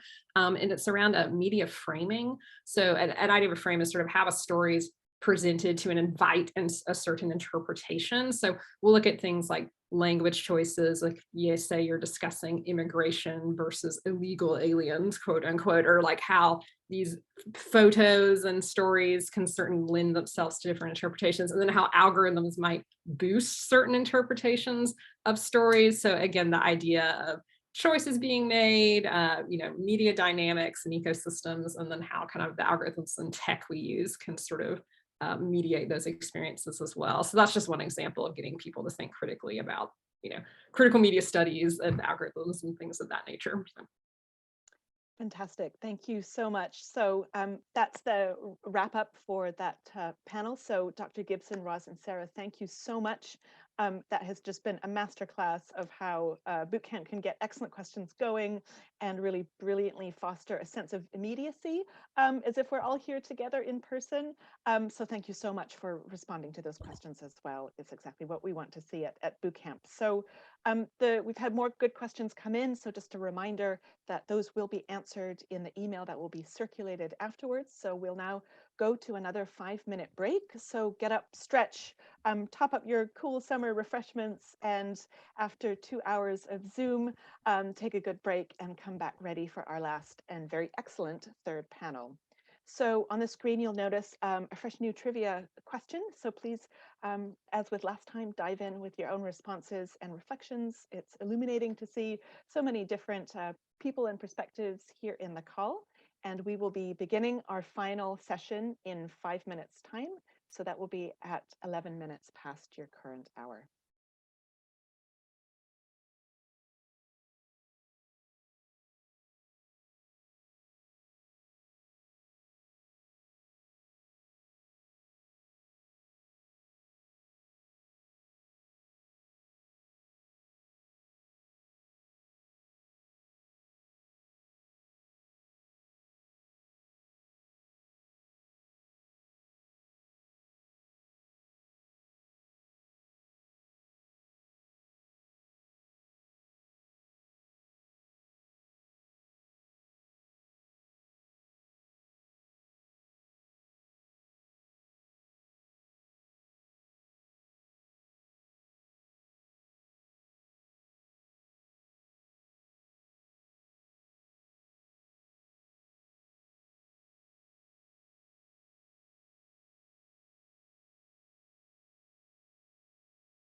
Okay, I think we all should be coming back. If we can move on to the next slide. I hope everyone is refreshed and ready for our third and final panel event. Why algorithms matter, algorithm literacy for search, research, and bias awareness. We're all here, fantastic. Okay, so without further ado, I'm going to pass it back over to Renée DiResta, who is the Technical Research Manager at the Stanford Internet Observatory, a cross-disciplinary program of research, teaching, and policy engagement for the study of abuse in current information technologies. We're very honored to have you here. And back to Dan Chibnall and Ros Tedford, both of whom you've just heard from today. And as always, you can learn more about our speakers at the event page. And here we have another panel with a real incredible breadth of expertise. So keep the questions coming, and over to our panelists to take it away. Hey there. All right, hope you can hear me. Thanks for having me here today. So the topic of the panel, algorithmic literacy for search, research, and bias awareness is extremely important as we all spend increasing amounts of time getting information from online search and social media. And since I'm going first on this panel, I'm going to start by describing a few types of algorithms that are important to understand today. But I do want to start by pointing out that algorithms has become something of a catch-all buzzword. One definition is a set of rules that precisely defines a sequence of operations, which of course can be related to computers and programs, but can also apply to a recipe. When we use the term in the context of social media, it generally alludes to code that takes in user data and generates some kind of content or interaction offering. The algorithm is often used to refer to some kind of interaction in which the user is somewhat or entirely passive, is receiving a nudge from a system that they did not actively solicit. So when we use that term colloquially, it very often means things that we don't quite understand, a way in which a system is acting on its users where the user has not made a conscious choice to engage the system in a particular way. So the idea of the nudge. Algorithms, of course, do underpin things like the share button or the like button, but we tend to think of these things somewhat differently. Sometimes one of the terms that we use at SIO is affordances, because the user is making a decision to perform a certain action in that moment using a tool that they've been given. So again, there is still computer code, but it is seen as a more, the user is actively chosen to take an action. Whereas when we have the conversation about algorithms and algorithmic literacy, often it tends to be framed in this very kind of passive experience. So on that more passive front, there are many different types of algorithms that come up in conversation and in debate, but I want to talk about two types in particular for framing the conversation, as I think that literacy in these two types in particular are critical for the public going forward. So the first are what are known as recommender systems. And recommender systems are the algorithms which select, filter, and personalize content across many of the world's largest platforms and apps. This includes not only social media, but also sites like Amazon or Netflix or Spotify.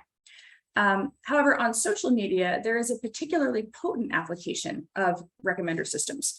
One of the most important recommender systems on a social media platforms are the ones that suggest users to follow or groups to join.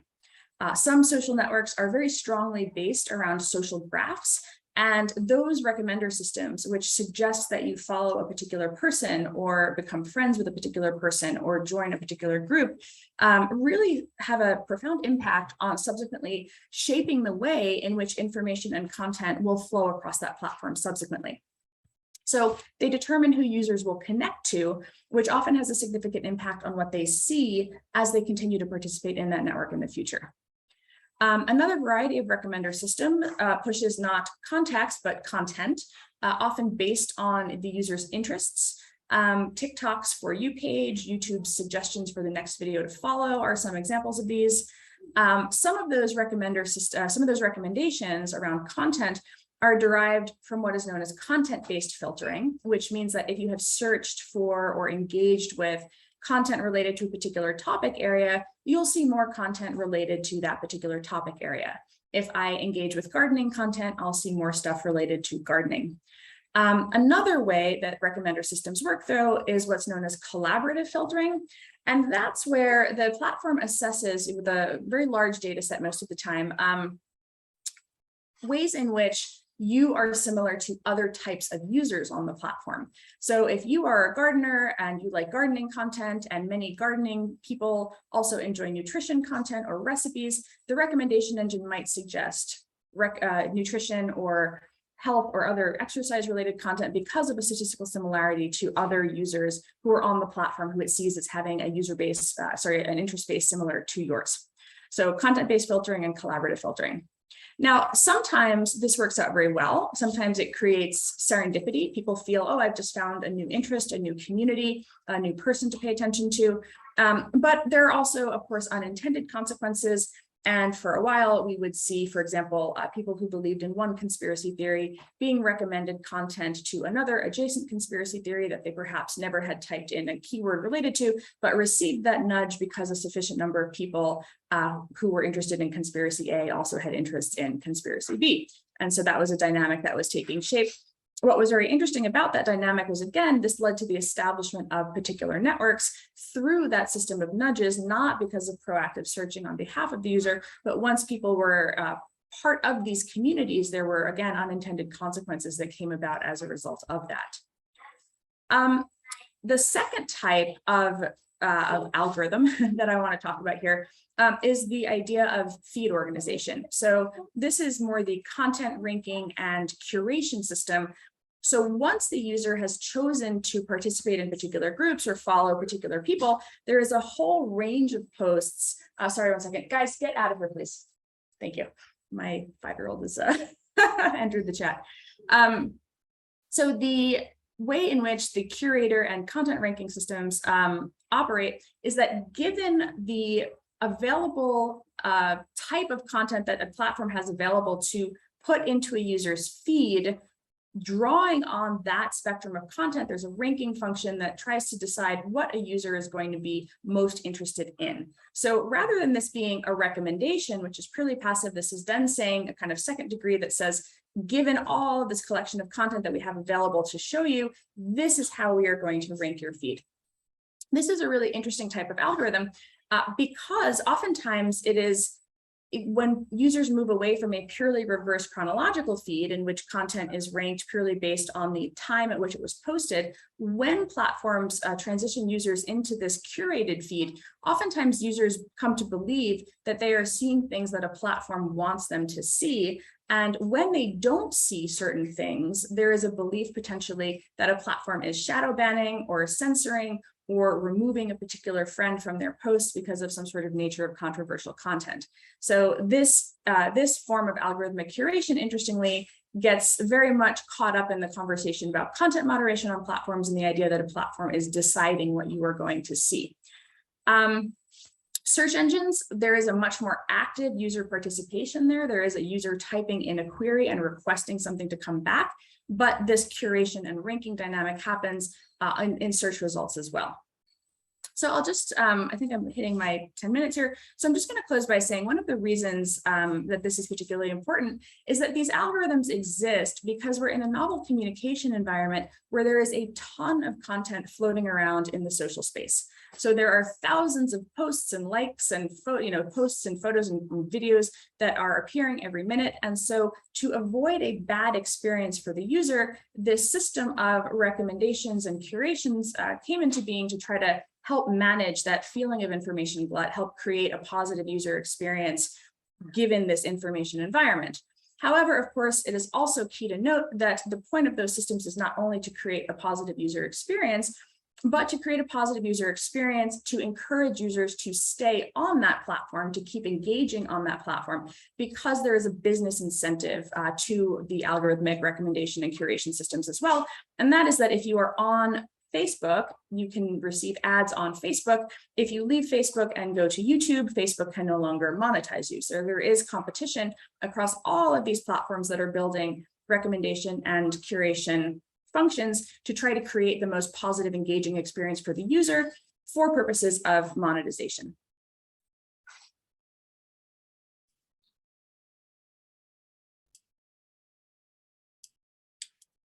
Okay, am I up?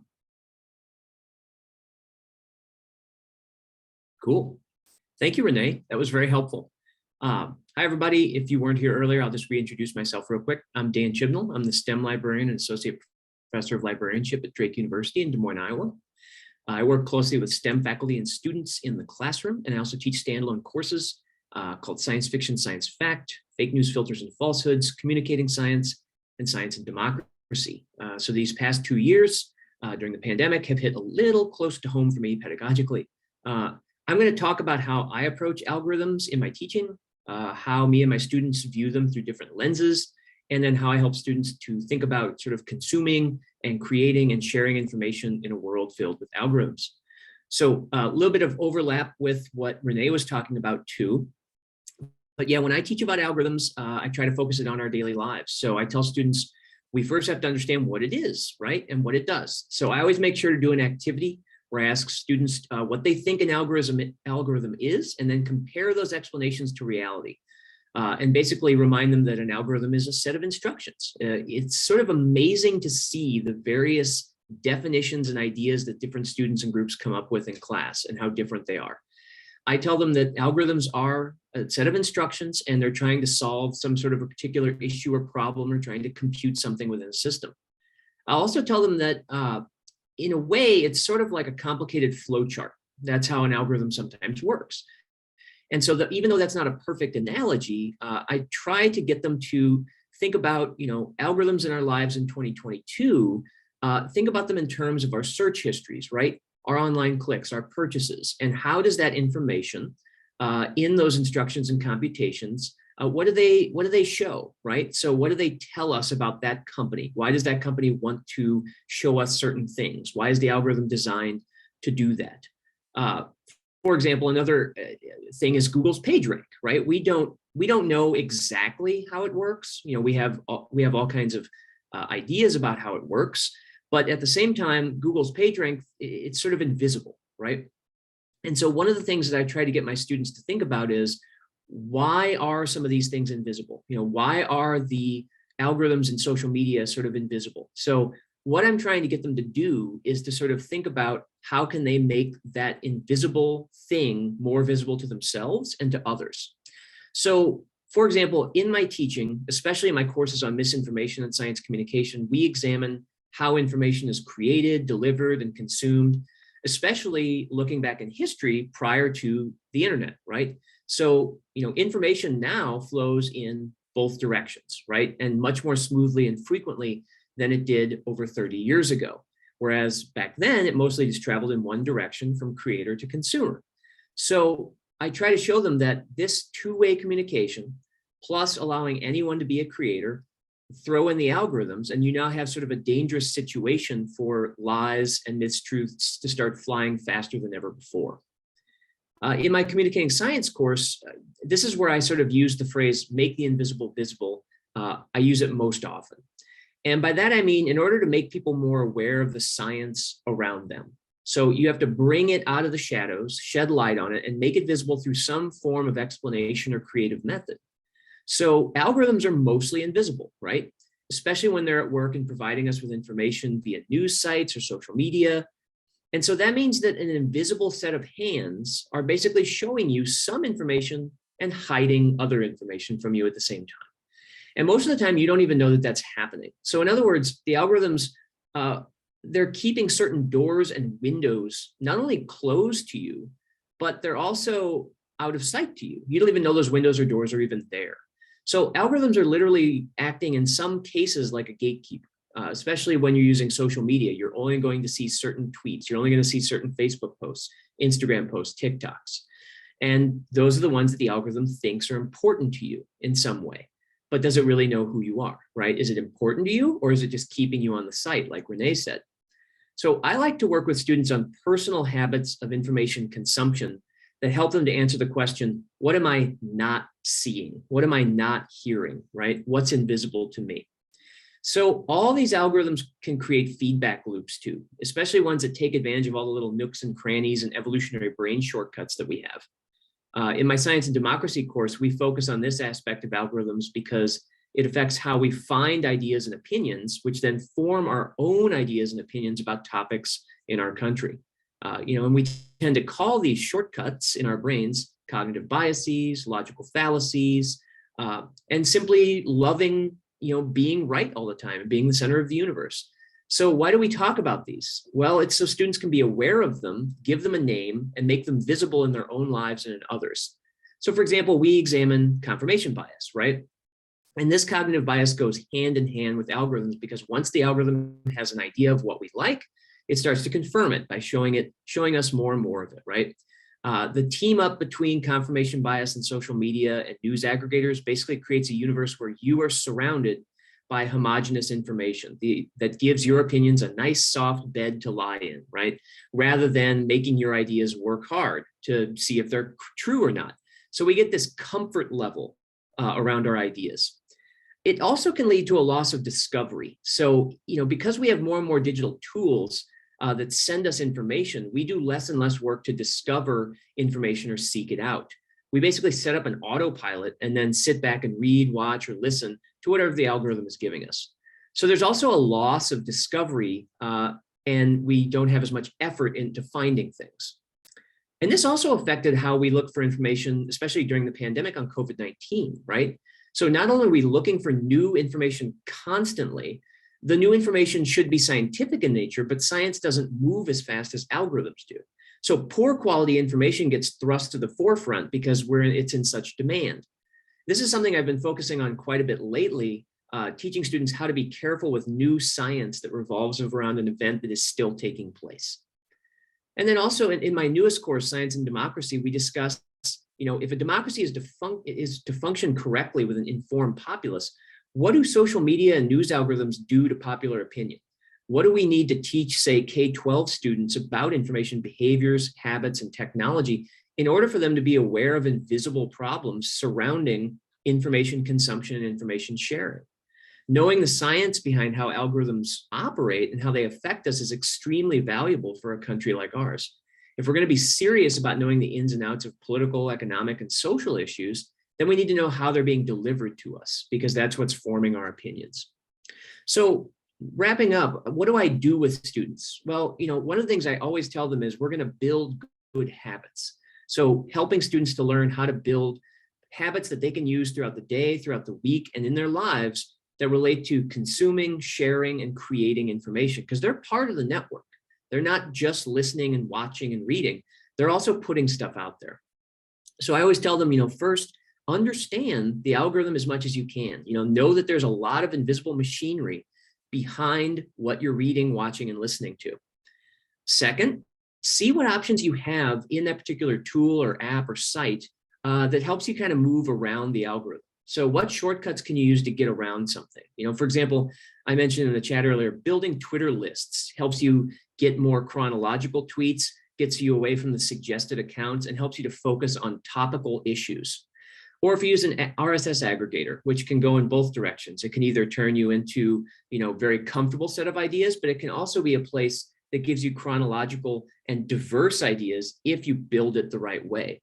So become aware of your own biases when you're doing this, so you're not reinforcing something, but actually creating more discovery, but in a sort of automated way.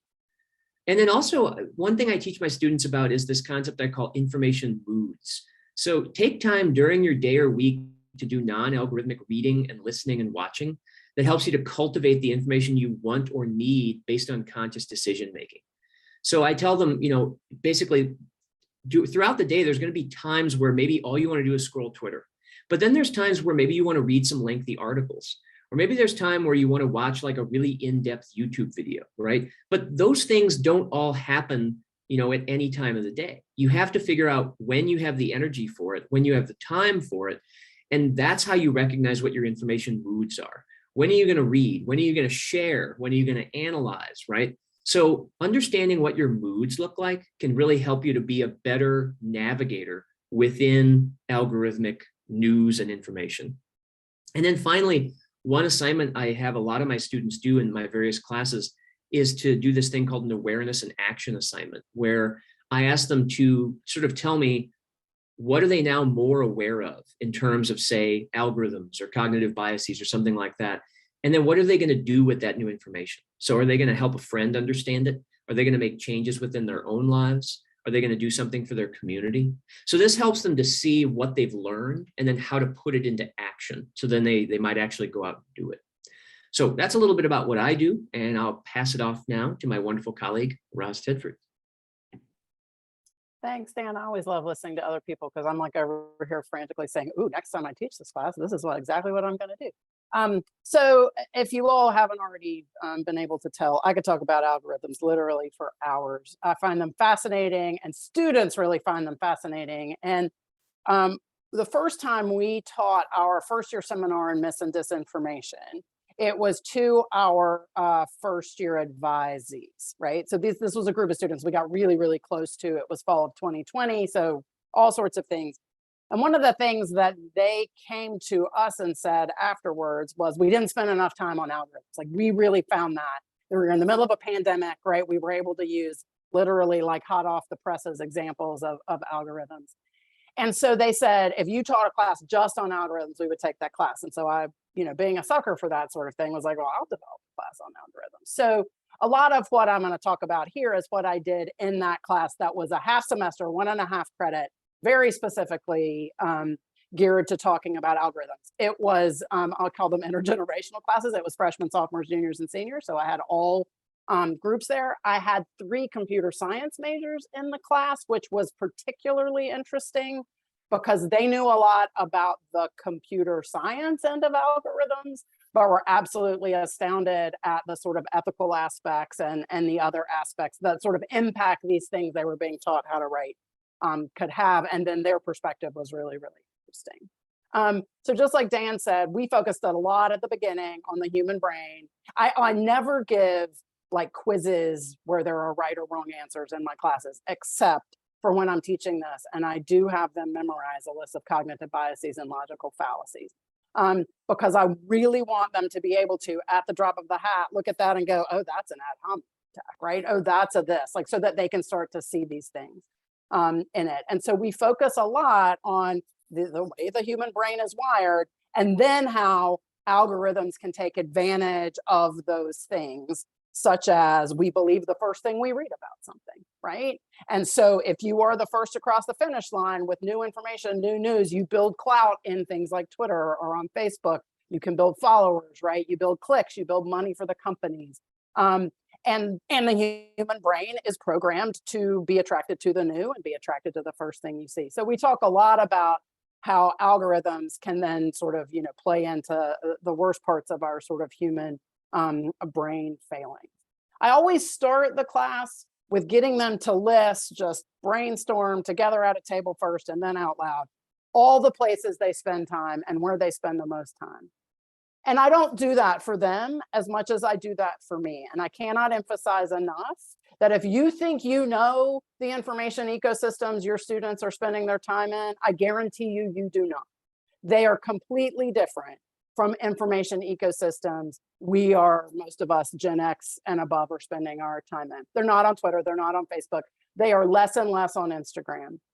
They are more and more on TikTok. They are still, some of them, oddly, on Snapchat, which has its own interesting things. They have just decided, a lot of them, that they're just going to communicate in giant group texts, right? So outside of social media altogether, they are on dating apps. They are on YouTube way more than most of sort of my peers are. They are on, streaming platforms. They are on things like Discord servers, and they're on Slack channels and all of that sort of thing. So I find that really educational, because then what I can do is use those lists to go out and find really current examples of how the algorithms work or don't work in those very particular places where they are spending their most of their time online. I always warn them at the beginning that we're going to examine their favorites and we're going to find their favorites problematic, right? Like, this is always a good, I think, heads up for them. If you just walk into a room and say, today I'm going to tell you how horrible TikTok is, right? Then immediately defensive go up, immediately students start saying, but, right? But if you say, look, like, we're going to be looking at, I spend a lot of time on Facebook because I'm old and I got kids and I got, right, families and whatever. And I examine, right, all the problematic things about the places I spend online. I think it takes a little bit of that defensiveness out. I also find with this generation, and this could just be at my school, could be other places as well, that they all have this vague sense that there is a lot wrong with the way they use technology in terms of how it makes them feel, how much time they spend on it, what they have seen it do to themselves or others in terms of mental health crises. And so they aren't completely as resistant as we saw sort of the millennial generation 10 years ago, that like there is a more understanding that there is a lot wrong with this information ecosystem, but they're 18 and they just don't know what they don't know. So we do that. One of the things I think is really interesting, and this is an exercise that I just tried for the first time with my algorithms class, and then we did it with our first year seminar, is to give groups a list of 10 things, can be whatever you want. I've done countries and I've done movies. You can do lots of different things. And you just give them a list of 10 things and you make them rank them in 2 different ways. And you don't tell them how to rank them. You just have them rank them. So sometimes they can do them alphabetically. They can do them by year they were released. They can do them by, movies that they've seen the most times, however they want to rank them. And then you have them sort of talk through how they ranked them. And then I use that exercise as a way to introduce the idea that everywhere they search online, they're getting back a list of results, and you have to really start to interrogate how those results are ranked. And a lot of people, and adults don't do this either, librarians do it because this is what we do, but a lot of people have never stopped to wonder why Google shows you that first result first, right? Why Google shows you that third result third. Why Amazon shows you, right, that first result. We, the human brain, takes for granted that the first thing on a list is the best thing.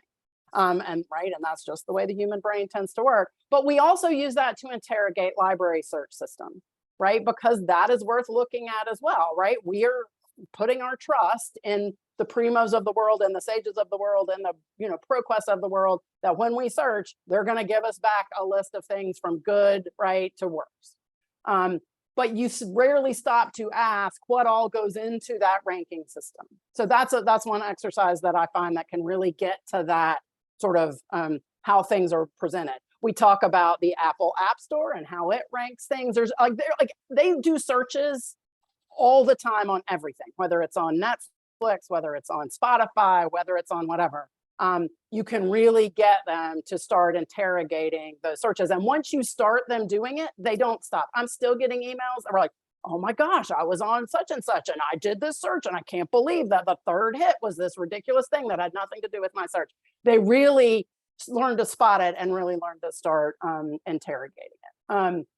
Another thing that I have done with them is introduce them to the idea, and Dan touched on this, that that technology, we tend to think of it as giving us all these additional choices, right? So we can search for something and we can get 45 different places to go and buy that Adirondack chair, and choice is good and all of that sort of thing. But there's a really interesting book called Your Happiness Was Hacked. I don't know if anyone out there has read this, but the subtitle is Why Tech is Winning the Battle to Control Your Brain and How to Fight Back. Having said that, the very first chapter is called How Technology Removes Our Choices. And I use it, we have it as an ebook and as a print book. And I use that one chapter, I don't have the students read the whole book, to really look at that idea that you don't know what you aren't seeing, right? And Dan touched on this, that any sort of results list, you don't know what goes into showing you that results list, and you don't know what's being suppressed and what's actively being chosen to not show you. So that's an interesting thing. I had both of my last 3 classes, I think, listen to the full Facebook Files podcast from the Wall Street Journal that came out after the Facebook whistleblower, because I think it is really explanatory in terms of exactly what those algorithms are doing and how engaging with various pieces of content online boosts content, how certain people are exempt from the sort of controls that they may place on the average user. So I have used that. It's 8 episodes. That's a big ask for students. So I totally get if you're like, yeah, I can't require an 8-episode podcast, but they've all found it really, really interesting. And I always explain to them that they may not use a meta product, although some of them do use WhatsApp without realizing that it's a meta product. that they may not use Instagram or Facebook very much, and they may not use Twitter, but that it's essential that they understand how those platforms work, because we live in Meta and Twitter's universe, right? Tiny percentage of people are on Twitter. I hate to break that to all of us who are on Twitter a lot. It's a very small percentage of people. It has an outsized impact on what gets reported on what, right? Because all the journalists are on there. So I explain that to them. I have examples of specific algorithmic bias. I have one about Amazon results. I have one about dating apps. I have one. So I have very specific sort of examples of algorithmic bias that are out there. And if you want to see youthful 18-year-old indignation at its best, some of these articles, they're all like, well, they can't do that. And I'm like, well, they can and they do, right? Like this is actually happening.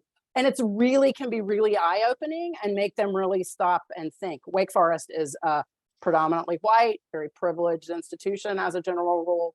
And to see some of these students start to wrestle with these biases that are probably not going to impact them, but that are going to impact other people, then it can be really eye-opening and interesting. And the last thing I do, and every time I teach it, I think maybe I won't do it this time, but then I end up doing it, and it always gets the really interesting things. There is the Mark Zuckerberg speech at Georgetown, and there is a Sacha Baron Cohen speech that he did for the Anti-Defamation League. And they are sort of polar opposites in terms of what the tech companies' responsibilities are. And I have them listen to both of those, right? And sort of interrogate what those two sides are. I can link to those in the chat. It will come out in the toolkit, because having them really look at what is human responsibility, what can I do, I have them do very concrete things, like start to get their news sent to them through an email, rather than just wait for news to pass by their feeds on various things.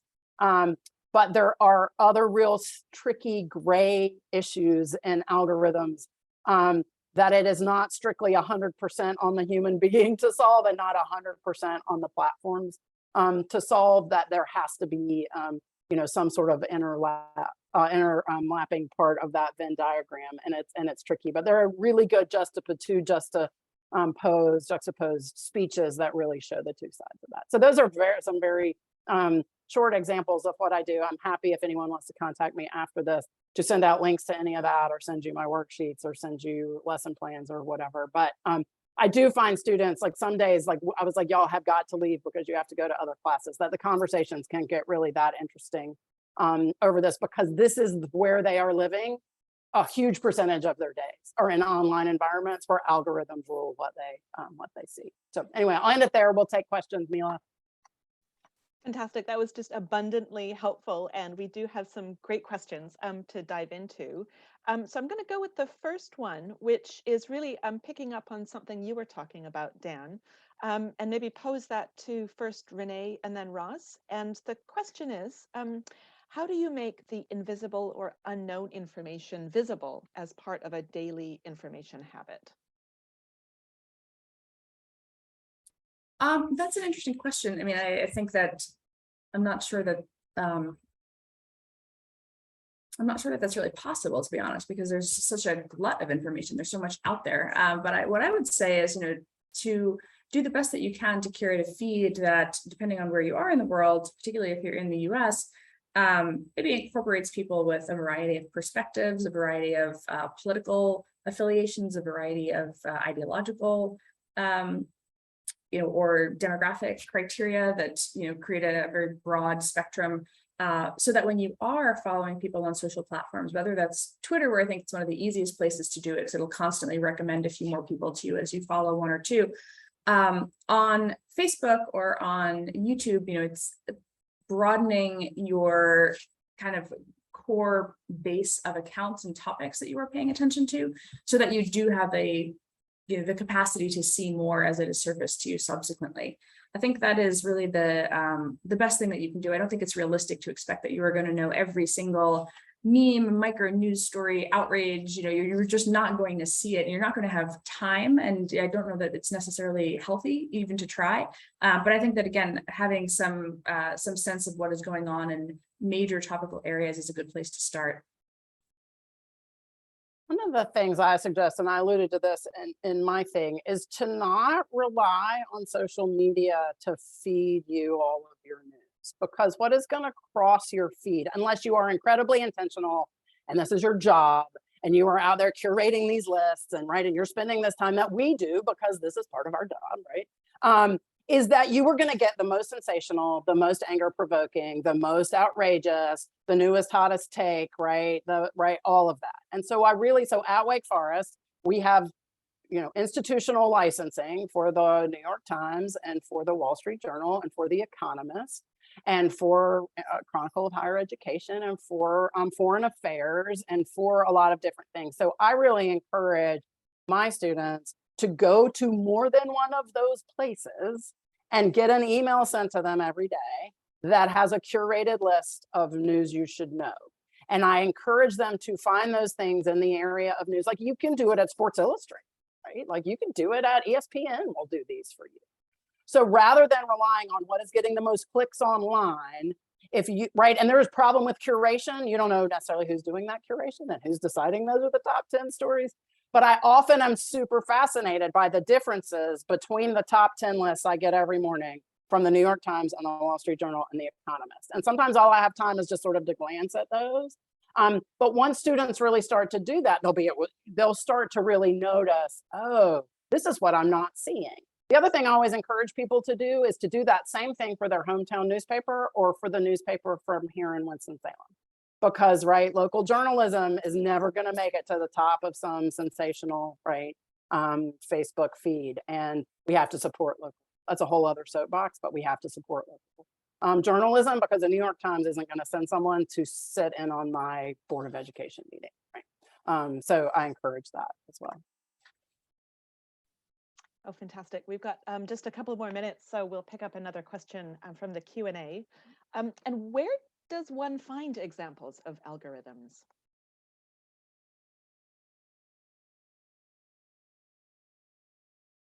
Well, where don't you find them, right? I mean, any interface you are on online that has information in any sort of order or that is feeding you information, what is underlying those are algorithms. Now, they're different kinds, the way Renée did that brilliant, layout of the different kinds of things that are out there. But there is something behind the scenes deciding so when we search in our library catalog, right, there is an algorithm saying, if you search for Hindu nationalism, this is the order we are going to send that back, right? And that is not a human being sitting back there going, oh, Roz is searching for Hindu nationalism. Let me look and see. The way librarians used to be, right, that mediator, that is an algorithm that brings it back. So almost anywhere you search, that's the most obvious thing, but almost anything that is presenting information to you online is presenting that to you based on an algorithm. That's probably oversimplification. Renée can probably do way better.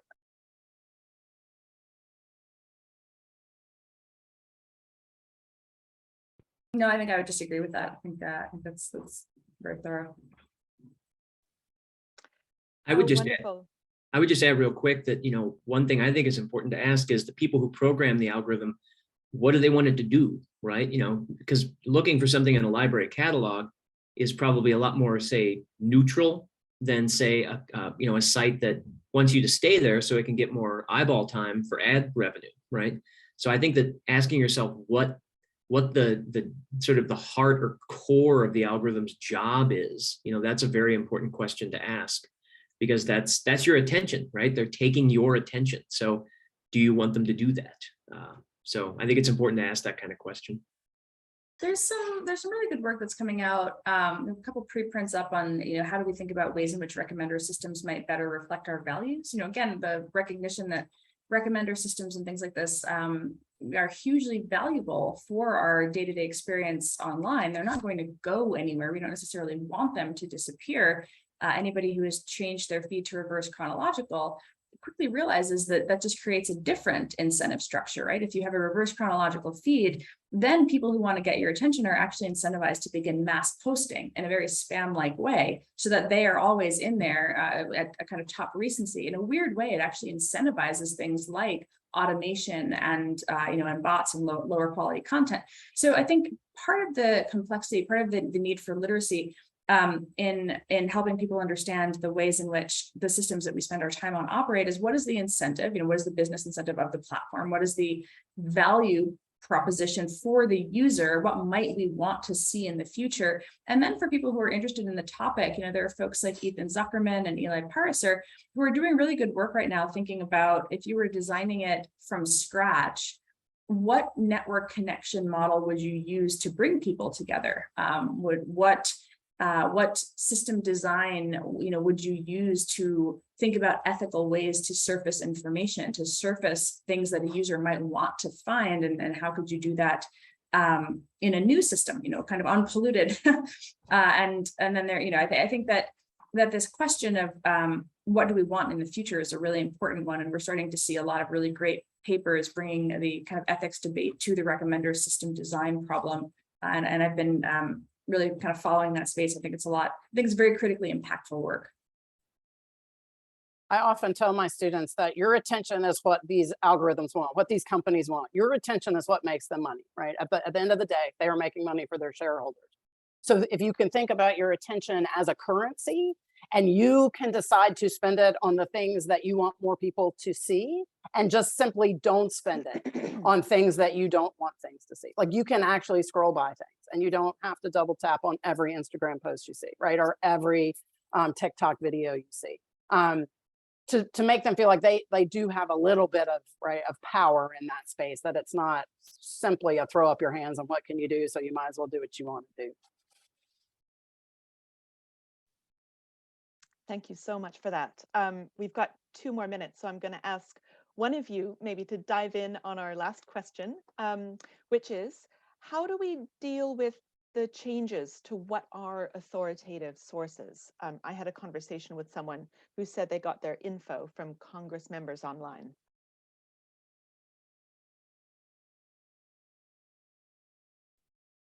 I can take a quick stab at this one. One of the things I think one of the things that is very important to understand is that as information moves in a very kind of peer-to-peer way, there are certain styles of content creation that are going to be both privileged by the algorithm, right? The algorithm wants, if it is currently prioritizing curation of a feed using video, right? The Facebook perhaps wants to surface content from their live stream feature, or as new features are added, as platforms kind of rethink what will go into a feed, content creators are actually incentivized by what the system is going to surface, what the system is going to curate. And so there's this kind of interesting downstream effect where the design choices, the algorithmic choice, the choice design, the design architecture of the platforms influences the kind of content that is created for the platforms.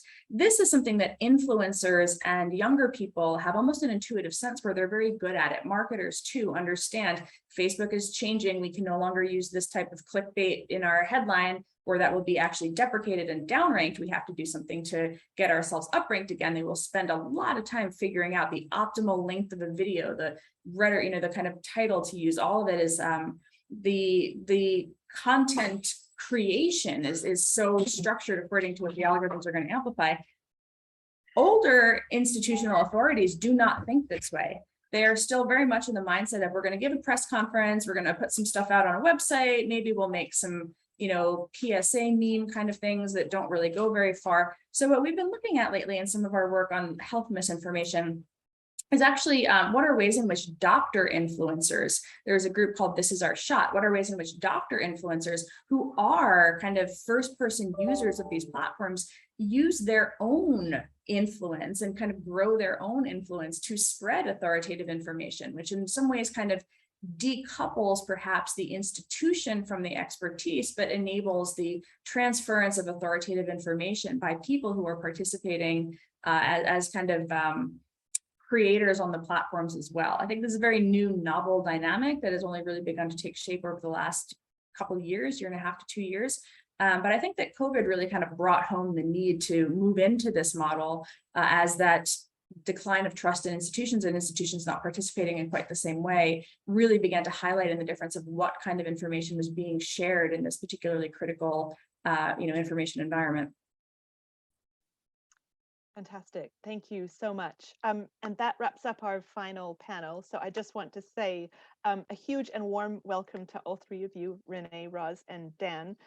You have inspired a lot of borrowing and sharing, actually, which has been fantastic to see. And the chat has been just alive with discussion around everything that you've discussed and brought to this panel. So thank you so much. And that is the end of our day. So thank you to everyone for attending this year's Critical Thinking Bootcamp.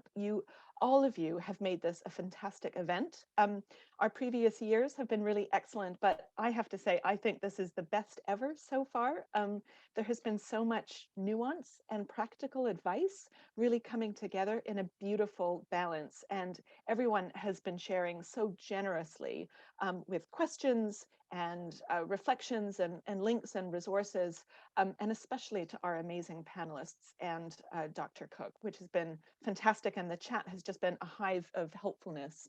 So thanks to everyone who's been diving in. So I hope that all of you are feeling geared up for full term and are feeling you've got practical ideas and inspiration to bring back with you to engage and trouble how your students think. And to answer Dr. Cooke's call to be advocates for critical thinking. So a really special thank you to our amazing panelists, and especially to Dr. Cooke for so generously sharing your time and your insight, and for prompting so much reflection and so much, yes, that agreement and inspiration with your fabulous keynote. So I hope everyone has enjoyed the day as much as we have. Just as a reminder, an email will be sent around in coming weeks to share a recording of today's session, as well as a toolkit to help you and your patrons and students to think critically. And that will include all the resources and links and sort of useful stuff that has been gathered up during all of the panels and the keynote. So if you have any feedback, we would love to hear it. Please email us at SAGE. The email address, which will go into the chat, is pr@sagepub.co.uk, and we would love to hear from you. So thank you again for being a part of this great day, and I wish everyone a wonderful continuation to this day and to this week. So thanks again, and see everyone soon.